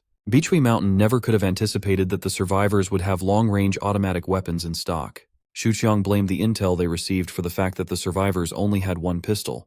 Even if they pilfered the weapons of the 7 idiots that died last time, there should only be 4 pea shooters. The panicked thugs turned to their boss for their next move, afraid of getting picked off by the unseen threat. The simple answer was to retreat. You see, these bastards are not exactly the sharpest tools in the shed. They took that order literally and scattered like headless chickens running out of cover instead of waiting for the signal to run together. As you would expect, running in the open streets with a deadly sniper is a recipe for disaster. The cop on the rooftop was as ruthless as he was accurate with that AK. Shuxiang berated his dumbass lackeys for running to their deaths. He counted down to 3, and the remaining bastards retreated as if their lives depended on them. That's because it did. While his lackeys skedaddled in a panic, Boss Lee remained hidden in his cover wall. It did not take the sniper on the roof to adjust his aim and kill off the retreating thugs one by one, racking up headshots and body shots one after another. From the beginning, Boss Lee's strategy was to use his men as fodder until the sniper ran out of ammo so he could safely run back to his car. A certified scumbag move. As he expected, the sniper had run out of ammo and had to reload with a fresh clip for a bit. Shuxiang's fat ass managed to reach the car safely. From a whole battalion, they are down to just 4 people, and unfortunately for the last one that lagged a few seconds behind, Li Shuxiang is in the driver's seat, and he could not be bothered to risk getting domed while waiting for another expendable unit. Catboy got his brain pierced by the high-caliber bullet and it was lights out. The other 2 that were fortunate enough to hop into the cargo bed lowered themselves, afraid to suffer the same fate that everyone else in their group went through. Back on the main road, Zhang Xiaoyang's magic school bus is still blazing through the clogged freeway like he was playing Mario Kart. Our boy was as cool as a cucumber while he navigated his way back to rescue the survivors. Given that the roads are pretty much abandoned at this point, seeing another car speeding up in the opposite direction was quite a surprise. Even though he could have, Xiaoyang chose not to meddle or chase. He is focused on the mission at hand. Currently, obtaining points is of paramount importance to him. After a few minutes of smooth cruise control, he arrived at the front of building number 8. Chen Chong, the friendly zombie, and Xiaoyang got out of the bus and immediately saw the aftermath of the shootout. The young man was impressed to see that the rifle he left behind came in handy. He also connected the dots that the car he just saw must have belonged to the fleeing raiders. Chen Chong looked at the fresh and bullet hole-ridden human corpses scattered on the ground and started salivating while growling like an animal. Xiaoyang smiled and asked his zombie pal if he was hungry. He gave Chen Chong the green light to go crazy on the fresh carcasses. It's better that he gets the human meat feast instead of leaving it for the mindless zombies around the area. As soon as he heard that he was free to stuff his jaws with sustenance, Chen Chong smiled like a fucked-up-looking kid in a candy store. Xiaoyang lets this boy run free as long as he meets him under Building 8 after the feast. Chen Chong did not waste a second and bit on the sinewy neck meat of the nearest dead thug. He savored the taste of blood and flesh touching his tongue. As soon as he swallowed, an invigorating feeling spread across his body. Meanwhile, Zhang Xiaoyang strolled through the bloody battlefield as if he were taking a leisurely walk in the park. Based on the efficient method the thugs were dealt with, he was impressed with how decisive Li Hongli was when it comes to killing. The kid poked his head above the broken windows upon hearing footsteps, and he immediately lit up upon seeing Xiaoyang. Upon confirmation that it was their savior, The rest of the survivors showed themselves and enthusiastically beckoned him to come closer. With the super cop in the front, the survivors packed up and met the young man downstairs. Big Bro Lee formally thanked Xiaoyang for lending him the counter-strike weapon that saved everyone's asses. As it turns out, before this dude retired, he was an expert marksman. Their happy reunion was interrupted by a loud guttural roar reverberating from afar. It was followed by the sound of steady footsteps. The survivors were frozen in terror as soon as they saw what was inching closer to them. It's our favorite badass zombie, Chen Chong, limping over with a strained look on his face. Big Bro Lee was the fastest one to react. He grabbed the trusty AK-47 and quickly aimed at the approaching zombie. Xiaoyang calmly held down the rifle and told the survivors to relax since this guy was one of them. He says the beast is one of them, but everyone is having a hard time believing in such a ridiculous statement. Can you blame them? Xiaoyang directed Chen Chong's attention to the rest of the dead thugs nearby, telling him to fill up on some more free grub. Big Bro Lee was amazed and terrified. He asked if Xiaoyang has the ability to talk to zombies or anything of the sort. The young man asserted that Chen Chong was not an ordinary zombie. It's a complicated matter, so he urged everyone to get on the bus first and promised to explain everything to them on the way. As they walked to the bus, Xiaoyang reminded his zombie buddy to eat quickly and come back to the bus as soon as he was done. Chen Chong gave the OK gesture as if he couldn't be bothered to stop his gory chomping. After putting every dead Beachway Mountain thug into his stomach, Chen Chong fished out his muzzle and put it back on. The survivors could not take their eyes off the bizarre scene ahead. The kid could not even fathom how one of these mindless berserkers would even have the lucidity to put a muzzle over their mouths on their own. Xiaoyang warned the kid not to let Chen Chong hear him call the specialized mask a muzzle if he didn't want to get hit. Low-key, the kid is starting to find the mutated zombie cool. After his one-man feast, Chen Chong stepped into the bus like a normal chill dude. Upon eating so many people in one go, his mass increased a lot, and the bus noticeably tilted to the side as soon as he got in. This time, Chen Chong had even managed to speak slurred words while he handed the key of the muzzle back to his bro. Even Xiaoyang wasn't expecting that Chen Chong would gain the ability to speak so soon, even if it was just a single word. He ate a total of 6 corpses, and must have started evolving further. Right now, Xiaoyang's primary concern is getting everyone back to his home turn to convert his points and strengthen the settlement. He sat in the driver's seat and warned everyone to hold tight as he drove from 0 to 100 real quick. Back in Beachway Mountain's headquarters, Li Shuxiang had to report his failure back to his superiors. He was berated for being an idiot who couldn't accomplish anything. He tried to plead his case to Boss Lin. He tried to wash his hands of any fault as he received inaccurate intel going into the raid. He wasn't informed that the survivors had automatic rifles at all. Boss Lin refused to believe his excuse. Logically speaking, it's hard to believe that a small-town cop would be in possession of an automatic rifle in this country. The big boss was offended, thinking that Shuxiang would cook up such a stupid lie. But he stood his ground and asked if they could send someone to check the battlefield to see if he was lying or not. The right-hand man of the boss had enough of his bullshit and kicked the bastard down to the ground. That's Li Shuxiang's cue to get the hell out of the room. Mr. Right Hand has been starting to get sick of Shuxiang's idiocy and uselessness for a while now. Since the fool cost them heavy losses in manpower, they could always just nip the problem directly from the source and kill the bastard. Another Beachway Mountain executive, Boss Shu, called out the right-hand man's real reason for resenting Li Shuxiang. This perv right here has been eyeing Shuxiang's girl for a while now. The pervy fox proposed that they share the bastard's girl amongst themselves to think of her as shared property. Boss Lin smiled. He seemed on board with that idea, but insisted that they do not have to rush. They have to find the perfect opportunity first. Unbeknownst to the corrupt thugs, Li Shuxiang never left. He was just listening in to their disgusting conversation from the entrance. He gritted his teeth in anger. Bro really needs to snake his way out of this one. A few hours later, he went back to his lavish house and threw a childish tantrum. Out of frustration for his own incompetence, he wrecked his own place like a dumbass. His girl came out to check on him, trying to console the fat bastard. Li Shuxiang simply told her to start packing as they have to leave this place as soon as they can. She asked where they would go, and he couldn't give a straight answer.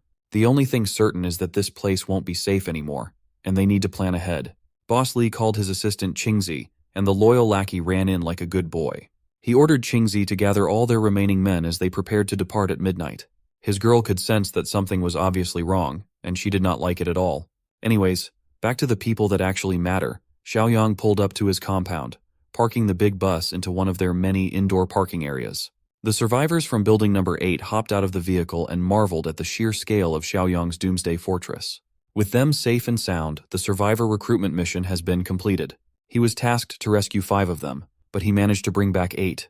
Apart from the 25-point reward, he was given another 5 points as bonus, pushing his total to 66. Xiaoyang turned to his zombie buddy and informed him that tomorrow night, they were going on a two-man mission to the Southern District. Big Bro Lee overheard the human-zombie conversation and curiously asked what was in the Southern District. The young man simply told him that he had to go take care of some unresolved cross-time grudges with the people at Bichui Mountain Villa. By nightfall, Xiaoyang locked himself in his room while eyeing the level 2 high-tech supply crate worth 50 points, which he now has enough points to purchase. Without hesitation, he clicked the item's logo, excited to find out what was inside his first level 2 crate. Upon redeeming it successfully, his current points plummeted down to 16. A bright light swirled around his body as Zhang Xiaoyang prayed not to be let down after spending a fortune.